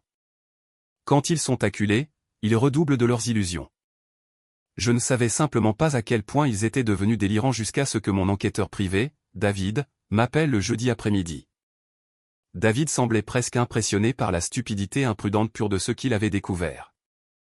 Il m'a dit que malgré le fait de faire face à une massive poursuite fédérale pour fraude, malgré le fait d'avoir tous leurs comptes bancaires gelés par Vanguard Horizon, et malgré le fait que la banque initiait des procédures de saisie sur la maison familiale, ma mère et ma sœur ne reculaient pas. Au lieu d'engager des avocats de faillite ou d'essayer de négocier un accord de plaidoyer, elles avançaient activement avec l'organisation de la somptueuse soirée de lancement de start-up qu'elles avaient planifiée depuis des mois. J'ai demandé à David comment elle pouvait possiblement se permettre de louer une salle de bal dans un hôtel 5 étoiles alors qu'elle n'avait littéralement pas un sou à leur nom. David a ri doucement et a expliqué la réalité sombre de leur plan. Ma mère avait complètement vidé ses fonds de retraite d'urgence et maximisé une demi-douzaine de cartes de crédit à haut intérêt juste pour payer les dépôts de traiteurs et sécuriser le lieu. Elle pariait de l'argent qu'elle n'avait même pas sur une stratégie complètement psychotique pour les sauver tous. La soirée de gala n'était plus seulement un projet de vanité. C'était une opération désespérée de blanchiment criminel. Leur objectif était de remplir la salle de bal de l'hôtel avec des dizaines d'investisseurs providentiels locaux riches, de promoteurs immobiliers et d'aspirants de la Silicon Valley. Chloé et Bradley allaient se tenir sur cette scène, sourire pour les caméras et présenter leur application bon marché en marque blanche comme la prochaine percée majeure en intelligence artificielle. Ils prévoyaient de solliciter agressivement des millions de dollars en nouveaux financements de démarrage auprès de ces nouveaux investisseurs sans méfiance. Leur plan maître était de sécuriser des dépôts d'argent massifs cette nuit-là et de retourner utiliser cet argent volé aux investisseurs pour payer rapidement la poursuite de Vanguard Horizon avant que l'histoire ne fuite à la presse. C'était une stratégie de schéma Ponzi classique. Elle prévoyait de commettre une nouvelle fraude par virement massif juste pour couvrir la fraude d'entreprise originale qu'elles avaient commise contre moi. David m'a averti que Bradley avait réussi à garder la poursuite de Vanguard scellée pendant encore quelques jours, ce qui signifiait que les investisseurs riches sur la liste des invités n'avaient absolument aucune idée qu'ils marchaient dans un abattoir financier. L'audace pure de tout cela a fait courir mon sang-froid. Ma mère venait juste de regarder Bradley abuser verbalement de manière violente d'elle et de Chloé dans le vestibule de sa propre maison. Il leur avait dit en face qu'il les méprisait et qu'il les utilisait seulement pour l'argent.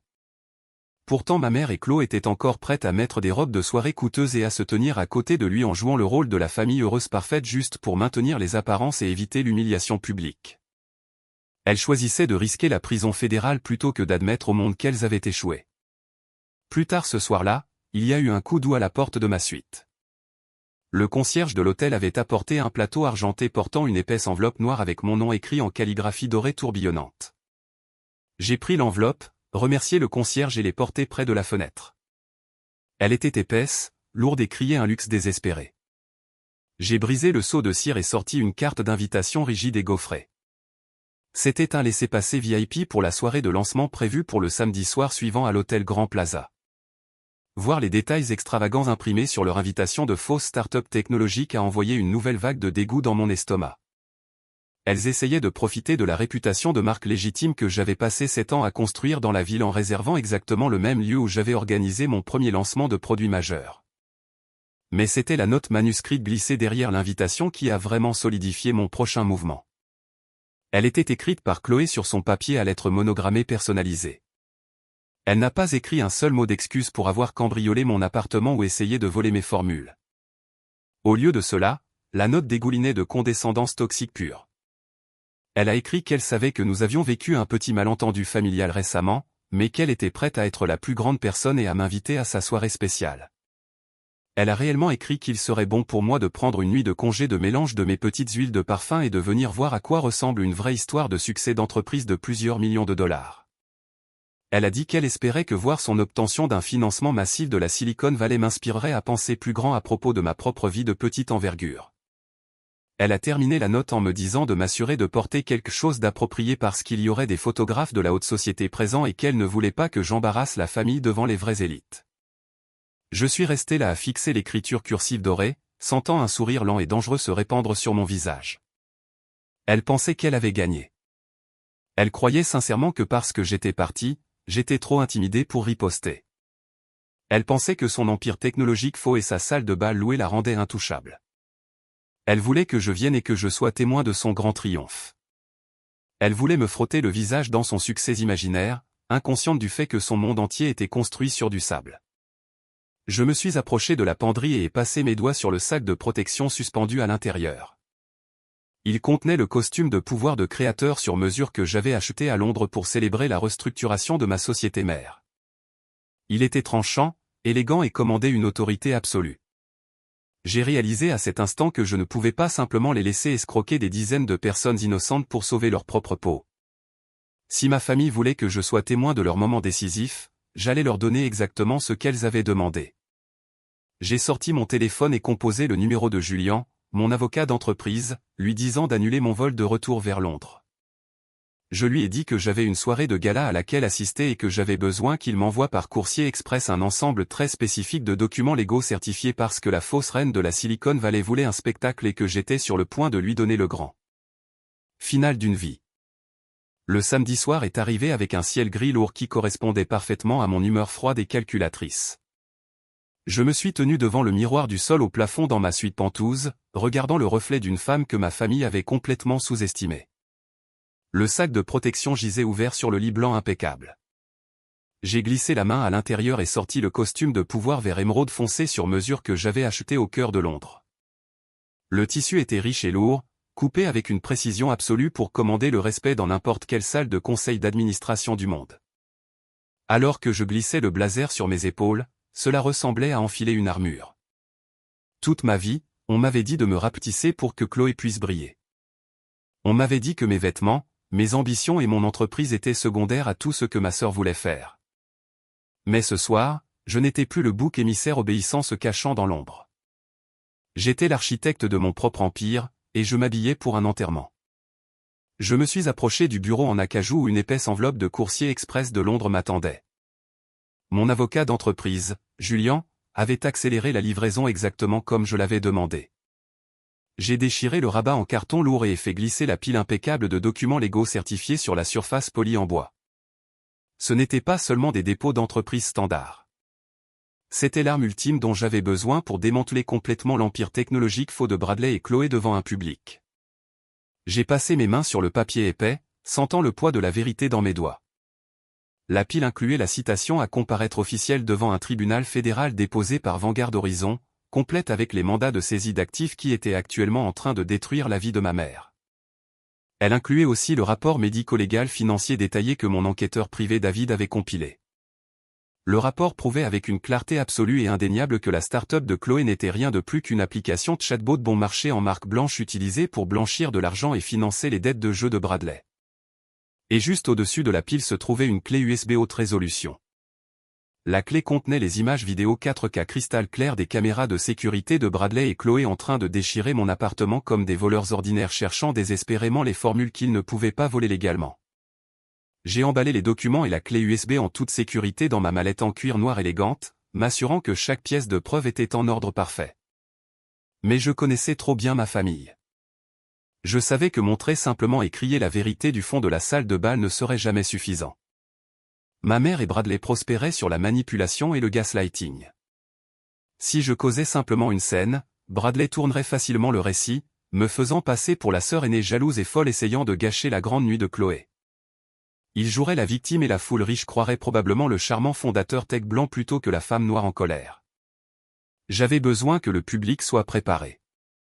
J'avais besoin que les personnes les plus puissantes de cette salle tiennent déjà la corde avant que je ne donne officiellement un coup de pied à la chaise sous Bradley. J'ai ouvert mon ordinateur portable et sorti le fichier crypté que David m'avait envoyé plus tôt ce matin-là. C'était la liste complète des invités maîtres pour la soirée de gala. Ma mère avait clairement travaillé des heures supplémentaires en appelant tous les faveurs qui lui restaient pour remplir la salle d'argent ancien et de nouvelles richesses technologiques. J'ai lentement fait défiler les noms des promoteurs immobiliers locaux, des investisseurs providentiels riches et de quelques capital risqueurs de niveau intermédiaire qui cherchaient constamment la prochaine grande start-up logicielle. J'ai croisé la liste des invités avec les données financières que David avait fournies et j'ai sélectionné les 5 investisseurs les plus prominents. C'étaient exactement les hommes et les femmes qui étaient attendus pour écrire les plus gros chèques de financement de démarrage cette nuit-là. Je ne voulais pas les empêcher de venir à la soirée de gala. Je voulais qu'ils soient assis au premier rang quand toute l'illusion s'effondrerait. Alors, j'ai rédigé un email hautement sécurisé et anonyme dirigé vers les boîtes de réception privées directes de ces 5 investisseurs clés. J'ai gardé le message incroyablement bref et glacialement professionnel pour qu'ils le prennent au sérieux. La ligne d'objet disait simplement « Due diligence concernant votre investissement de démarrage à venir ». Dans le corps de l'email, je n'ai pas révélé mon identité ni l'étendue complète du schéma Ponzi. J'ai juste donné un petit goût létal de la vérité. J'ai joint une seule page expurgée de la poursuite fédérale pour fraude de Vanguard Horizon montrant le nom légal de Bradley comme défendeur principal dans une affaire de fraude commerciale de plusieurs millions de dollars.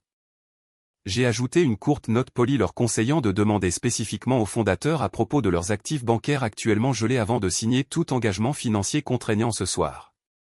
C'était un petit cadeau envoyé juste 2 heures avant l'ouverture des portes de la salle de bal. C'était juste assez pour planter une graine massive de doute toxique dans leur esprit, s'assurant qu'ils regarderaient chaque mouvement de Bradley avec une suspicion extrême.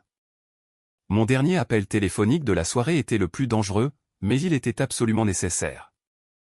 J'ai composé la ligne directe du principal avocat de litige pour Vanguard Horizon. Quand l'avocat d'entreprise a répondu, son ton était agressif et complètement dépourvu de patience. Il avait évidemment reconnu mon nom et pensait que j'appelais pour supplier de la pitié ou négocier un règlement au nom de ma famille. Je l'ai coupé avant qu'il ne puisse même commencer à me menacer. Je lui ai dit d'une voix très calme que je n'avais absolument aucun lien avec le contrat frauduleux que son cabinet avait signé et que je n'appelais pas pour les sauver. Mais je lui ai dit que je savais exactement où l'homme qui avait volé leurs 4 millions de dollars allait être ce soir. L'avocat est devenu complètement silencieux à l'autre bout de la ligne, écoutant attentivement pendant que je lui donnais l'adresse exacte de l'hôtel Grand Plaza et le nom spécifique de la salle de bal.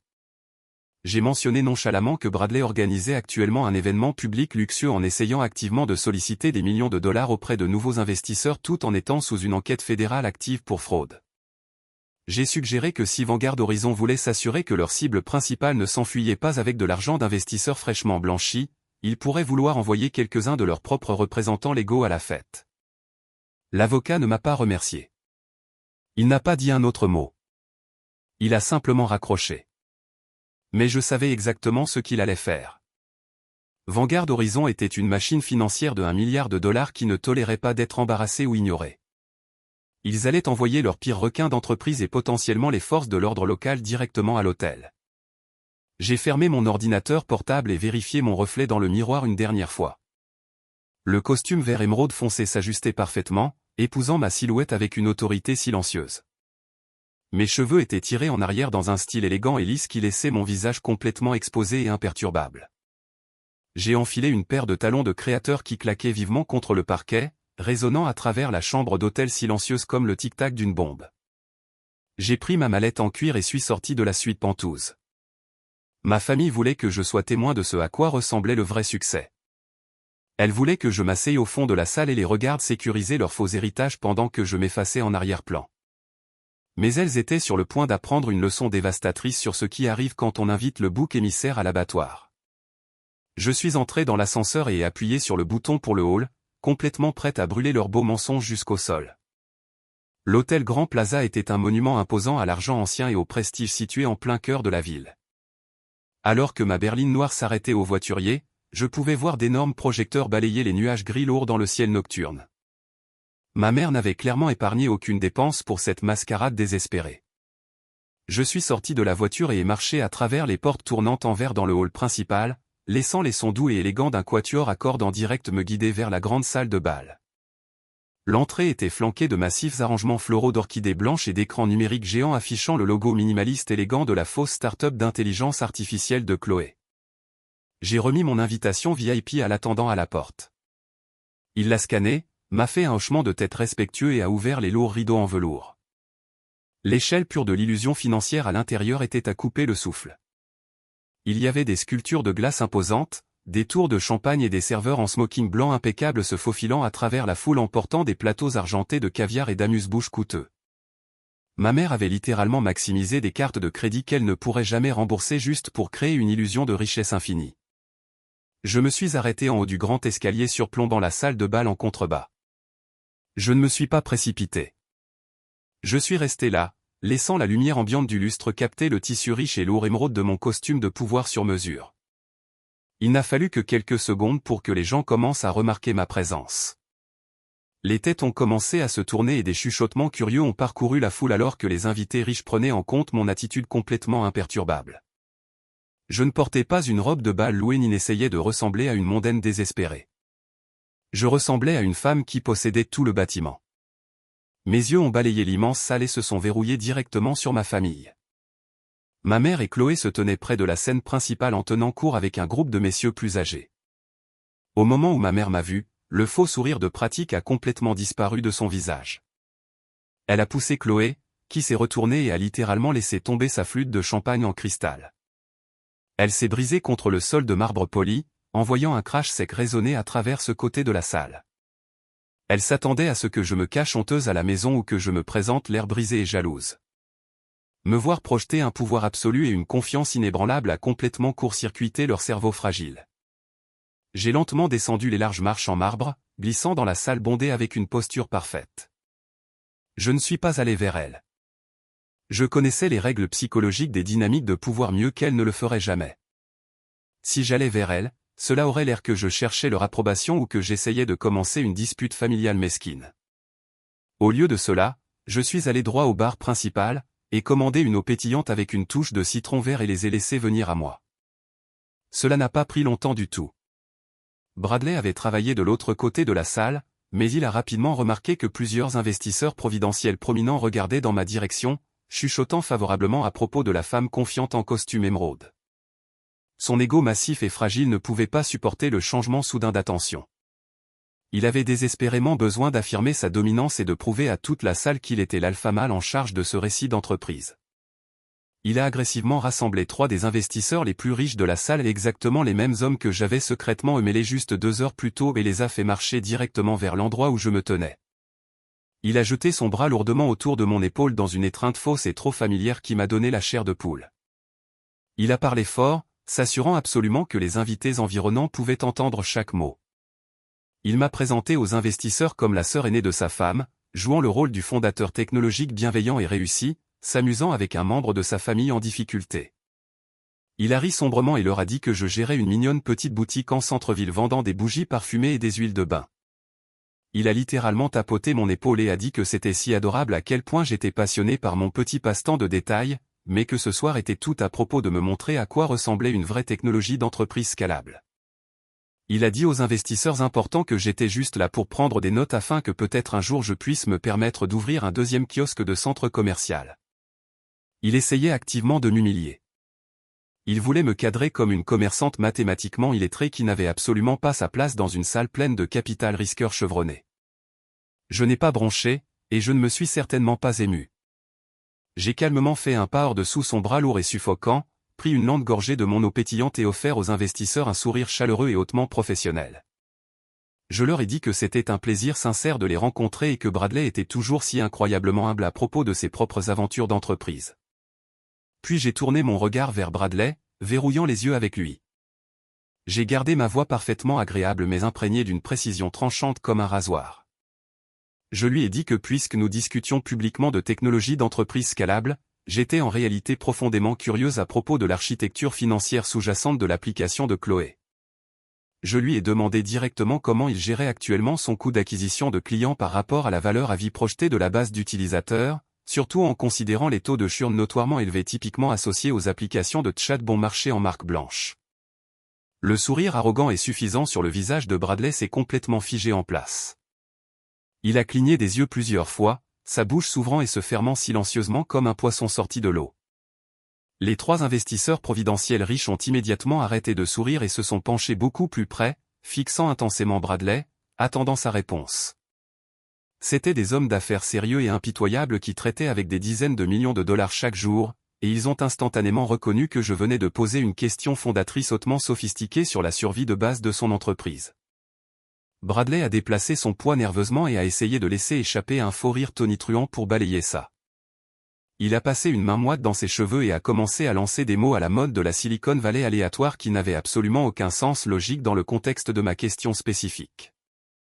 Il a bafouillé quelque chose d'incohérent à propos d'algorithmes de croissance synergique et d'exploitation de paradigmes adjacents à la blockchain pour perturber l'espace de marché moderne. C'était de la pure ordure non diluée et les investisseurs le savaient instantanément. Je ne l'ai pas laissé s'en sortir une seule seconde. J'ai doucement incliné la tête et lui ai dit que la croissance synergique était un terme de marketing très fascinant, mais qu'il ne répondait pas à la réalité mathématique sombre de son flux de trésorerie. J'ai poussé encore plus fort, lui demandant comment il justifiait une valorisation pré-revenu massive de 10 millions de dollars sans posséder un seul modèle de langage large exclusif ni un algorithme de recherche breveté. J'ai souligné que, basé sur son propre pitch deck trop ambitieux, les coûts d'hébergement de serveurs seuls ruineraient complètement l'entreprise avant même qu'il n'atteigne une pénétration de marché de 10%. Je lui ai demandé directement quel était son taux de combustion mensuel actuel et exactement combien de runway il lui restait réellement dans ses comptes d'entreprise principaux, en supposant bien sûr que ces comptes étaient actuellement actifs et légalement accessibles. L'instant exact où j'ai délibérément dit les mots actifs et accessibles, les 3 puissants investisseurs providentiels ont échangé un regard très vif et très sombre.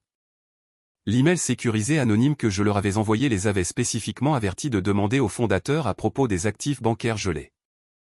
Maintenant cette femme hautement articulée et posée griller publiquement le fondateur à propos de son runway de trésorerie et de son accès légal à ses propres fonds. Le visage de Bradley a pris une couleur gris pâle et maladive. De lourdes gouttes de sueur ont commencé à perler sur son front et à rouler sur ses tempes. Il a essayé de parler, mais sa voix s'est complètement brisée. Il a regardé désespérément autour de lui pour une issue de secours, mais les investisseurs riches avaient subtilement déplacé leur positionnement physique, l'enfermant efficacement contre le bar. L'un des hommes plus âgés, un magnate immobilier local légendaire, a croisé fermement les bras et a regardé Bradley avec des yeux froids comme de la glace absolue. Il a répété ma question spécifique, exigeant de savoir exactement quel était le taux de combustion actuel et exigeant le nom de l'institution financière principale détenant leur capital de démarrage. Bradley étouffait complètement dans ses propres mensonges. Le visionnaire technologique confiant avait été publiquement démasqué comme une fraude stupéfiante et incompétente en moins de 3 minutes, le tout sans que j'aie jamais eu à élever la voix ou perdre mon calme. Chloé et ma mère regardaient dans une horreur absolue depuis l'autre côté de la salle bondée, paralysées par la peur, alors qu'elles voyaient les investisseurs prominents se refermer sur Bradley comme des requins affamés sentant du sang frais dans l'eau.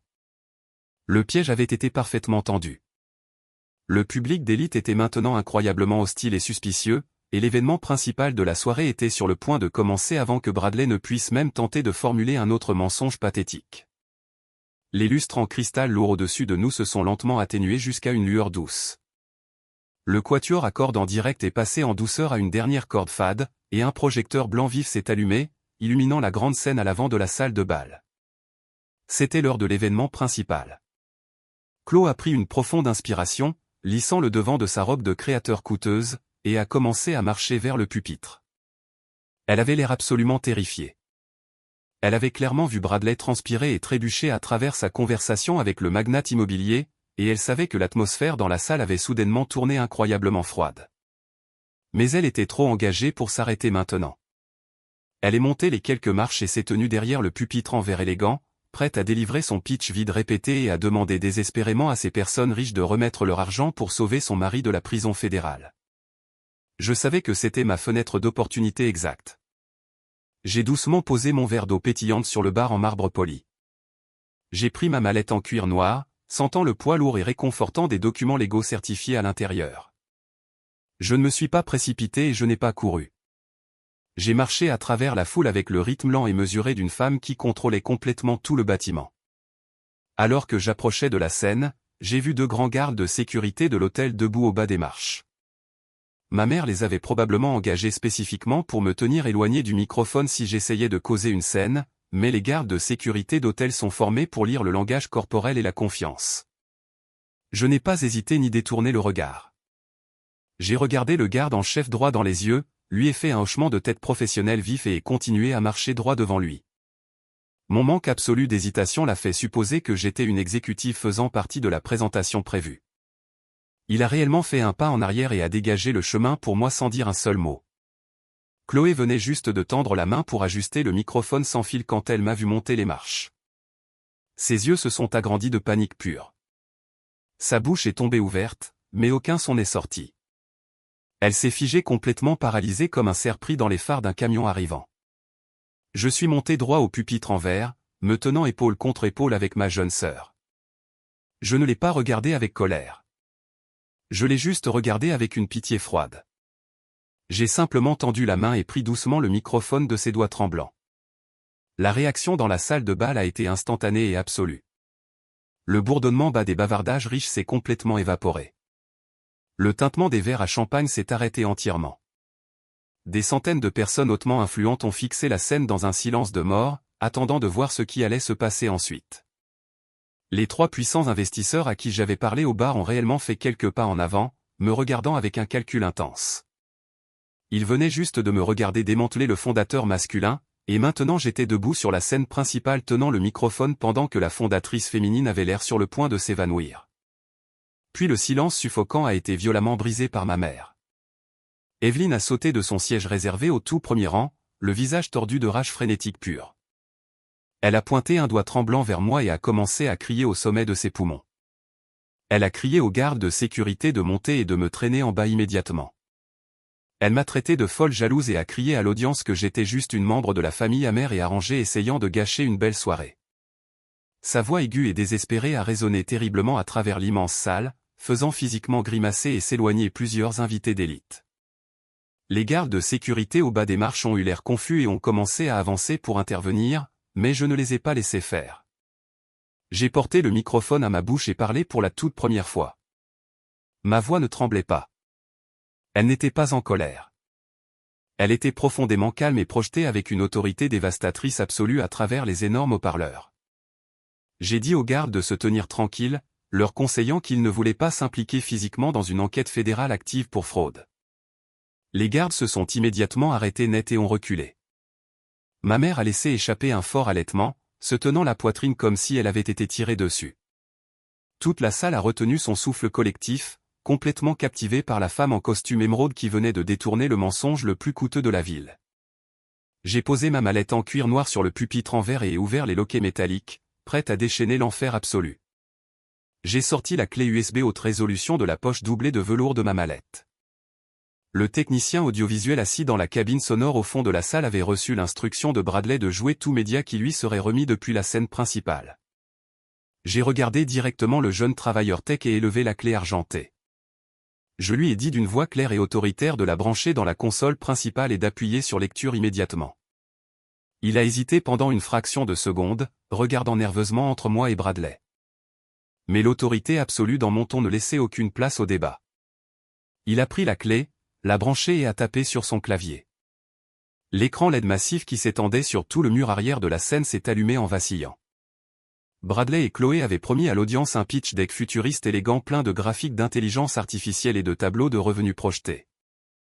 Au lieu de cela, l'écran a affiché un flux vidéo 4K cristal clair daté d'il y a juste 2 jours. L'éclairage était indéniablement l'intérieur de mon appartement privé du centre-ville. Un halètement collectif a parcouru les centaines d'invités d'élite alors que les images haute définition montraient Chloé et Bradley trébuchant à travers ma porte d'entrée en ayant l'air de criminels paniqués et désespérés. Le flux audio de la caméra de sécurité a été acheminé directement dans les haut-parleurs surround de la salle de bal. Chaque investisseur riche, magnate immobilier et aspirant de la Silicon Valley a entendu les chuchotements frénétiques et étouffés de l'enfant doré et de son mari génitek alors qu'il déchirait mon salon. L'audience a regardé dans un silence stupéfait absolu alors que Chloé jetait mes vêtements de créateur sur le sol tandis que Bradley ouvrait violemment les tiroirs de mon bureau en acajou, cherchant désespérément mes formules de parfums exclusives. Le contraste entre la salle de bal élégante et scintillante et le comportement criminel pathétique affiché sur l'écran géant était complètement déconcertant. Bradley a laissé échapper un son guttural de panique pure. Il s'est lancé vers le pupitre, essayant d'attraper le microphone de ma main, mais je me suis doucement écarté de sa portée, gardant ma prise ferme. Il a crié au technicien audiovisuel d'éteindre l'écran, hurlant que la vidéo était un deepfake, une fabrication illégale conçue pour ruiner sa réputation. Mais les dégâts étaient déjà faits et irréversibles. Les investisseurs providentiels prominents debout près du premier rang fixaient l'écran avec des expressions de dégoût absolu. C'étaient des personnes qui avaient construit leur carrière entière sur l'évaluation des risques et du caractère, et elles regardaient actuellement les fondateurs de l'entreprise dans laquelle elles étaient sur le point d'investir commettre une effraction criminelle flagrante. Je suis allé au centre de la scène, laissant Chloé figée derrière le pupitre. J'ai ramené le microphone à mes lèvres et le calme pur dans ma voix a coupé les cris frénétiques de Bradley comme une lame fraîchement aiguisée. J'ai dit à l'audience qu'ils ne regardaient pas un deepfake. Je leur ai dit qu'ils regardaient les actions désespérées d'un homme qui venait de réaliser qu'il avait vendu une entreprise qu'il ne possédait pas à une société de capital investissement qui ne pardonne pas.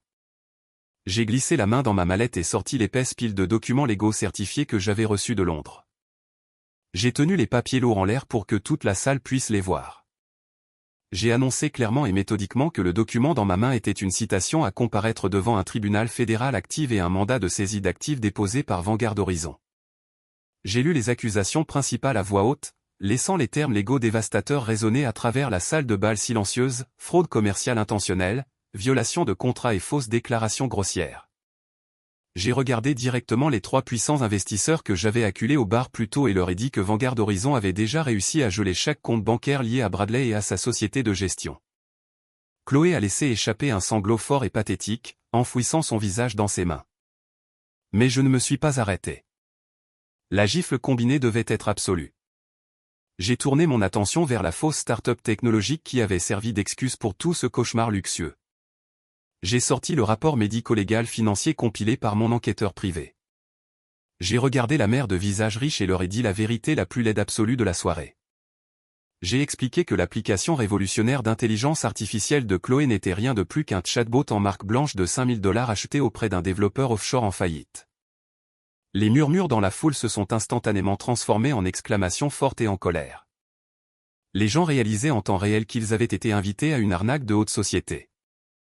J'ai élevé la voix juste assez pour couper à travers le chaos croissant, disant aux investisseurs exactement où leur financement de démarrage précédent était allé. J'ai détaillé explicitement les transferts filaires offshore, les paiements de voitures de luxe et les énormes dettes de jeu que Bradley avait désespérément essayé de couvrir. J'ai dit à l'audience que les millions de dollars qu'il prévoyait de promettre ce soir ne seraient jamais utilisés pour écrire une seule ligne de code. Leur argent allait être illégalement blanchi directement dans les poches de Vanguard Horizon pour garder Bradley hors de la prison fédérale. La salle a complètement explosé. C'était une scène de chaos de haute société absolue. Les investisseurs criaient en colère, exigeant le retour de leur chèque précédent. Le magnate immobilier du bar était déjà au téléphone, instruisant bruyamment son équipe juridique de préparer une poursuite immédiate. Ma mère était encore au premier rang, mais elle ne criait plus contre moi. Elle s'était effondrée en arrière dans sa chaise, le visage enfoui dans ses mains tremblantes, complètement détruite par l'humiliation publique qu'elle avait passé toute sa vie à essayer d'éviter. L'image parfaite de la famille qu'elle avait sacrifié mon avenir pour protéger était officiellement morte, et son cadavre en décomposition était diffusé en résolution 4K pour que toute la société d'élite de la ville en soit témoin.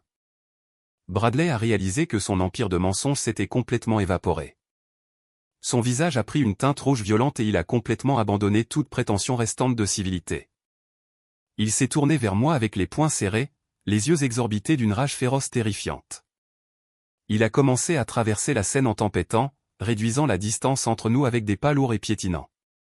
Il a crié que j'étais un échec misérable et jaloux qui venait de ruiner sa vie. Il a levé la main, ayant l'air absolument prêt à me frapper juste là sur la scène devant des centaines de personnes. Je n'ai pas bronché et je ne me suis pas reculé. J'ai simplement tenu ma position dans mon costume de pouvoir émeraude, le fixant droit à travers lui. Avant qu'il ne puisse même fermer les derniers mètres entre nous, 2 grands gardes de sécurité se sont matérialisés de nulle part. Ce n'étaient pas les gardes d'hôtel que ma mère avait engagés. C'étaient les agents de sécurité privés appartenant aux investisseurs riches, et ils ne jouaient pas. L'un des hommes massifs a attrapé Bradley par le col de son costume coûteux, tandis que l'autre a violemment plaqué son bras derrière son dos. Bradley s'est débattu et a crié, crachant des insultes racistes et misogynes viles qui n'ont fait que creuser sa tombe encore plus profondément. Chloé pleurait hystériquement, suppliant les gardes de laisser son mari partir, mais personne ne l'écoutait plus. Le faux visionnaire technologique se faisait malmener comme un voyou de rue ordinaire sur sa propre scène. J'ai regardé ma mère qui pleurait de façon incontrôlable au premier rang. Et puis j'ai regardé de nouveau l'audience. L'écran géant derrière moi jouait encore en boucle les fractions de ma famille dans mon appartement, un témoignage silencieux continu de leur avidité absolue. J'ai pris ma mallette en cuir noir, fermé les loquets et suis descendu calmement les marches, les laissant se noyer dans les magnifiques décombres de leur propre création.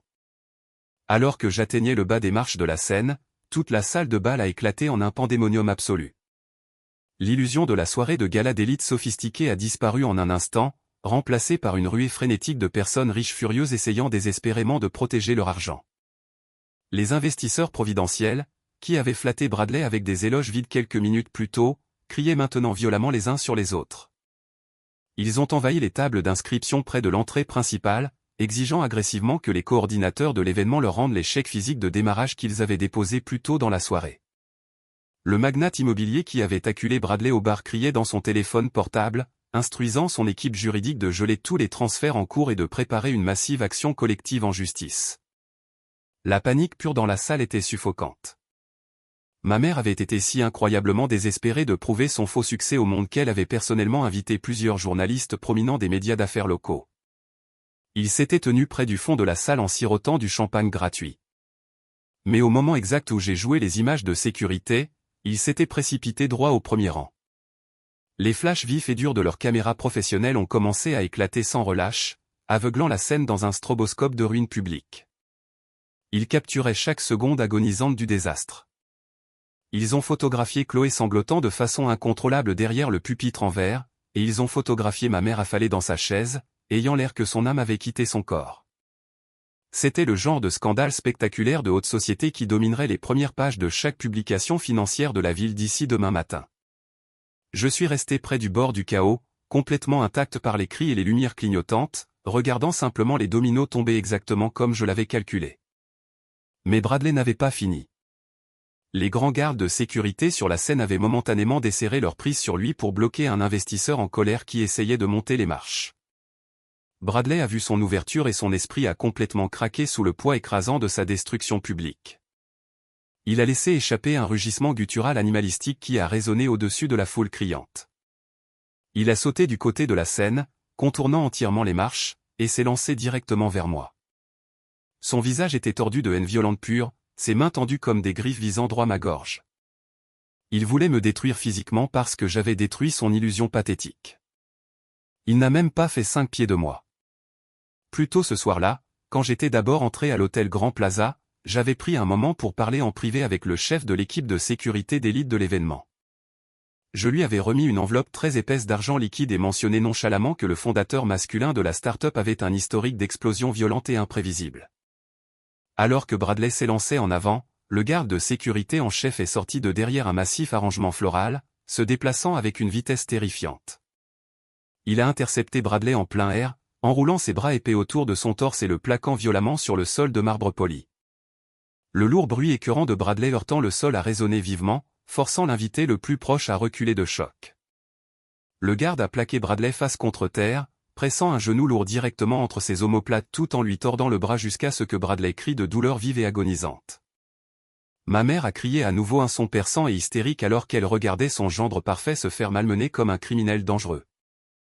Chloé a couru en bas des marches de la scène, trébuchant sur l'ourlet de sa robe de créateur coûteuse, et est tombée à genoux à côté de lui, suppliant impuissante le garde de laisser son mari partir. Mais le garde l'a complètement ignoré. Il a simplement levé les yeux vers moi, attendant mon signal. Je lui ai fait un court hochement de tête approbateur. J'ai regardé Bradley, qui luttait et haletait pour de l'air contre le marbre froid et dur, son costume coûteux déchiré et sa dignité complètement brisée. Il a levé les yeux vers moi avec des yeux grands et injectés de sang plein de terreur pure absolue. Dans ce beau moment, il a enfin réalisé qu'il n'avait jamais possédé aucun vrai pouvoir sur moi. Il n'était qu'un escroc désespéré jouant un jeu à enjeux élevés. Il n'avait jamais été assez intelligent pour gagner. J'ai ajusté ma mallette en cuir, faisant un pas lent et délibéré en arrière loin des décombres pathétiques de ma famille. L'exode d'élite était en pleine swing autour de nous alors que les invités riches se poussaient les uns les autres pour s'échapper de la salle de bal, ne voulant absolument aucune part de l'enquête fédérale qui se dirigeait indubitablement vers les portes de l'hôtel. Le grand garde de sécurité tenant Bradley au sol a enfin desserré sa prise juste assez pour laisser le fondateur tech déshonoré se relever en trébuchant. Bradley a reculé en titubant, brossant agressivement la saleté de sa veste de costume ruinée. Il était complètement entouré par les cris furieux d'investisseurs qui exigeaient agressivement leur argent en retour. Mais il ne les a même pas regardés. Au lieu de cela, il a tourné ses yeux sauvages et désespérés vers ma mère et Chloé. La façade polie et charmante du gendre riche parfait s'est complètement évaporée en un instant, ne laissant rien d'autre qu'un lâche vicieux et acculé cherchant quelqu'un d'autre pour porter le blâme de son propre échec spectaculaire. Ma mère hyperventilait encore dans son siège au premier rang, ses mains se tenant la poitrine alors qu'elle regardait son monde soigneusement orchestré se réduire en cendres. Bradley a pointé un doigt tremblant droit sur son visage, se penchant près pour qu'elle ne puisse pas échapper à sa fureur. Il ne se souciait plus de qui écouter ni de combien de caméras flashaient autour d'eux. Il a crié au sommet de ses poumons, la traitant de vieille femme avide et stupide. Il a crié que c'était entièrement sa faute pour lui avoir remis cette procuration sans valeur et obsolète en premier lieu. Il l'a blâmé pour l'avoir convaincu que le rachat d'entreprise serait une transaction facile et silencieuse parce qu'elle lui avait promis que j'étais trop faible et obéissante pour jamais riposter. Il lui a dit qu'elle était si incroyablement désespérée de prétendre qu'elle appartenait à la haute société qu'elle avait financé aveuglément sa propre destruction totale. Il a laissé échapper un rire fort, amer et maniaque, disant qu'elle méritait absolument de perdre sa précieuse maison familiale parce qu'elle n'était rien d'autre qu'une grimpeuse sociale pathétique qui avait parié tout ce qu'elle possédait sur un mensonge massif. Chloé a essayé de tendre la main vers lui à nouveau, des larmes chaudes coulant sur son maquillage ruiné, le suppliant d'arrêter de dire des choses aussi horribles à leur mère. Elle a crié qu'ils étaient une équipe et qu'ils pouvaient encore réparer ce désastre s'ils appelaient juste leurs avocats et expliquaient que c'était tout un terrible malentendu. Bradley a violemment écarté sa main de son bras comme si son toucher le brûlait. Il a regardé sa femme en pleurs avec une expression de dégoût pur et non dilué. Il lui a dit qu'elle était complètement inutile et l'avait toujours été. Il a crié qu'elle n'avait contribué absolument rien à sa vie sauf être un joli visage pour l'aider à escroquer de vrais investisseurs. Il lui a dit bruyamment que sa fausse start-up d'intelligence artificielle était une blague pathétique et qu'elle était trop stupide pour même réaliser qu'il l'avait utilisée comme bouclier humain depuis le début. Le rejet public cruel a frappé Chloé si fort qu'elle s'est physiquement effondrée sur le tapis de la salle de bal, sanglotant violemment dans ses mains alors que l'homme qu'elle adorait la jetait ouvertement comme des ordures. Bradley a réalisé que la salle de bal se vidait rapidement et que les investisseurs en colère s'organisaient déjà avec leurs équipes juridiques juste à côté des portes de sortie principales. Il savait qu'il était complètement à court de temps et que Vanguard Horizon verrouillait probablement déjà ses comptes bancaires personnels. Il n'a pas essayé d'aider sa femme en pleurs à se relever du sol. Il n'a même pas regardé en arrière vers ma mère dévastée. Il s'est simplement retourné et a commencé à se frayer un chemin à travers la foule restante, essayant désespérément de sprinter vers les portes de service arrière de la salle de bal de l'hôtel. Il était entièrement prêt à laisser ses propres beaux-parents affronter la foule riche furieuse et les autorités fédérales arrivantes complètement seules, juste pour pouvoir sauver sa propre peau misérable. Il a violemment poussé un serveur terrifié hors de son chemin, envoyant un grand plateau argenté de flûte à champagne en verre s'écraser sur le sol de marbre alors qu'il faisait sa dernière course pathétique pour la liberté. Je suis resté parfaitement immobile dans mon costume émeraude, le regardant courir comme un animal effrayé et piégé, sachant qu'il n'irait pas très loin. Alors que ses mains atteignaient frénétiquement la poignée en laiton de la sortie de service arrière, les lourdes portes en chêne à l'entrée principale de la salle de bal ont soudainement été ouvertes en grand. Les cris chaotiques à l'intérieur de la salle se sont instantanément tus alors que tout le monde se figeait sur place, tournant la tête vers l'avant. Traversant le silence soudain de mort de l'hôtel Grand Plaza est venu un son qui a fait figer Bradley complètement sur place. C'était le hurlement fort et indéniable de plusieurs sirènes de police résonnant juste à l'extérieur des portes du hall principal. Les autorités étaient enfin arrivées. Les lourdes portes en bois à l'entrée principale ont éclaté avec un crash assourdissant alors qu'une douzaine d'officiers des forces de l'ordre inondaient la salle de bal de l'hôtel Grand Plaza. Il y avait des officiers de police locaux en uniforme soutenus par plusieurs hommes et femmes portant des coupe-vents sombres avec les lettres jaunes vives du Federal Bureau of Investigation imprimées sur le dos. Les invités riches restants se sont écartés du chemin en se pressant contre les murs alors que les agents fédéraux marchaient droit dans l'allée centrale. L'agent principal, un homme grand et imposant avec une expression complètement sévère, a verrouillé ses yeux directement sur Bradley, qui était encore plaqué sur le sol de marbre par le garde de sécurité privé. L'agent a annoncé bruyamment le nom légal complet de Bradley et a déclaré qu'il était officiellement en état d'arrestation. Bradley n'a pas résisté cette fois. Le combat avait été complètement battu hors de lui. Le garde privé a reculé, permettant aux agents fédéraux de hisser Bradley par les bras. Alors qu'il le plaquait agressivement contre le côté de la scène pour le fouiller, l'agent principal a commencé à lire la longue liste d'accusations. Les mots ont résonné à travers la salle de bal silencieuse portant le poids absolu de la loi fédérale. Fraude par virement, blanchiment d'argent, vol commercial majeur et effraction criminelle. Le visage de Bradley était pressé contre le pupitre en verre où sa femme s'était tenue juste quelques instants plus tôt, ses yeux serrés fermés alors que les lourdes menottes en acier cliquaient solidement autour de ses poignets. Le visionnaire technologique, l'homme arrogant qui avait essayé de voler toute ma vie pour financer ses illusions, se faisait escorter hors de la salle de bal comme un voyou de rue ordinaire. Pendant que la police traînait Bradley, un bourdonnement aigu a coupé le calme tendu près du premier rang. La main tremblante de ma mère a glissé dans son sac de soirée de créateur et a sorti son smartphone.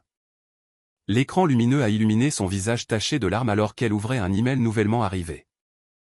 Je n'avais pas besoin de voir l'écran pour savoir exactement ce qu'il disait. La notification automatisée de la banque était enfin arrivée. Vanguard Horizon avait officiellement exécuté l'accord de garantie, et la banque initiait formellement la saisie immédiate de notre maison familiale ancestrale. La réalisation qu'elle avait perdue de manière permanente la seule chose qu'elle valorisait plus que sa propre fille l'a frappée avec la force d'un train de marchandises. Ma mère a laissé échapper un halètement faible et creux, et ses jambes ont simplement lâché sous elle. Elle s'est effondrée lourdement sur le sol de la salle de bal, sa robe de soirée s'étalant autour d'elle comme une flaque alors qu'elle fixait le plafond d'un regard vide, complètement brisée et ruinée par sa propre avidité toxique. Chloé était encore à genoux près du bas des marches de la scène, frissonnant violemment alors qu'elle regardait les agents fédéraux pousser son mari à travers les portes du hall. L'enfant doré avait perdu son faux empire technologique, son mari riche et son statut social en l'espace de 20 minutes. Quand elle a finalement tourné la tête et vu notre mère effondrée sur le sol, la réalité absolue de sa nouvelle vie s'est installée. Elle a levé les yeux et ses yeux désespérés injectés de sang se sont verrouillés sur moi. J'étais la seule personne restante dans la salle à me tenir droite. Chloé a rampé à travers le sol de marbre, ruinant sa robe coûteuse alors qu'elle tendait désespérément la main et attrapait mon bras. Ses doigts se sont enfoncés fermement dans le tissu de mon costume émeraude. Elle sanglotait de façon incontrôlable, me suppliant de l'aider. Elle a crié que nous étions sœurs, qu'elle n'avait nulle part où aller et qu'elle avait besoin que j'utilise mon argent pour lui engager un avocat de la défense avant que le FBI ne revienne pour elle. Elle a essayé d'utiliser exactement la même manipulation émotionnelle qui avait fonctionné sur moi pendant 32 ans. J'ai regardé ses mains agrippant mon bras, puis j'ai regardé directement dans ses yeux. Je ne ressentais pas une seule goutte de pitié. Je ne ressentais ni colère ni tristesse. Je ne ressentais absolument rien pour la femme qui avait joyeusement essayé de détruire mon avenir juste pour pouvoir acheter plus de chaussures de créateur. J'ai tendu la main et forcé ses doigts à lâcher ma veste, laissant sa main retomber inutilement sur le côté. Je lui ai dit que la sœur qu'elle cherchait, celle qui payait toujours ses dettes et nettoyait ses dégâts, était morte au moment où ils avaient vendu mon magasin. J'ai ajusté ma mallette en cuir et ai complètement contourné elle. Chloé a hurlé mon nom, me suppliant de revenir, mais je n'ai même pas tourné la tête. Je suis allé droit dans l'allée centrale de la grande salle de bal, laissant ma mère et ma sœur pleurer sur le sol, entourées par les ruines brisées de leurs propres mensonges. C'était une rupture parfaitement propre, et il n'y aurait absolument aucun pardon.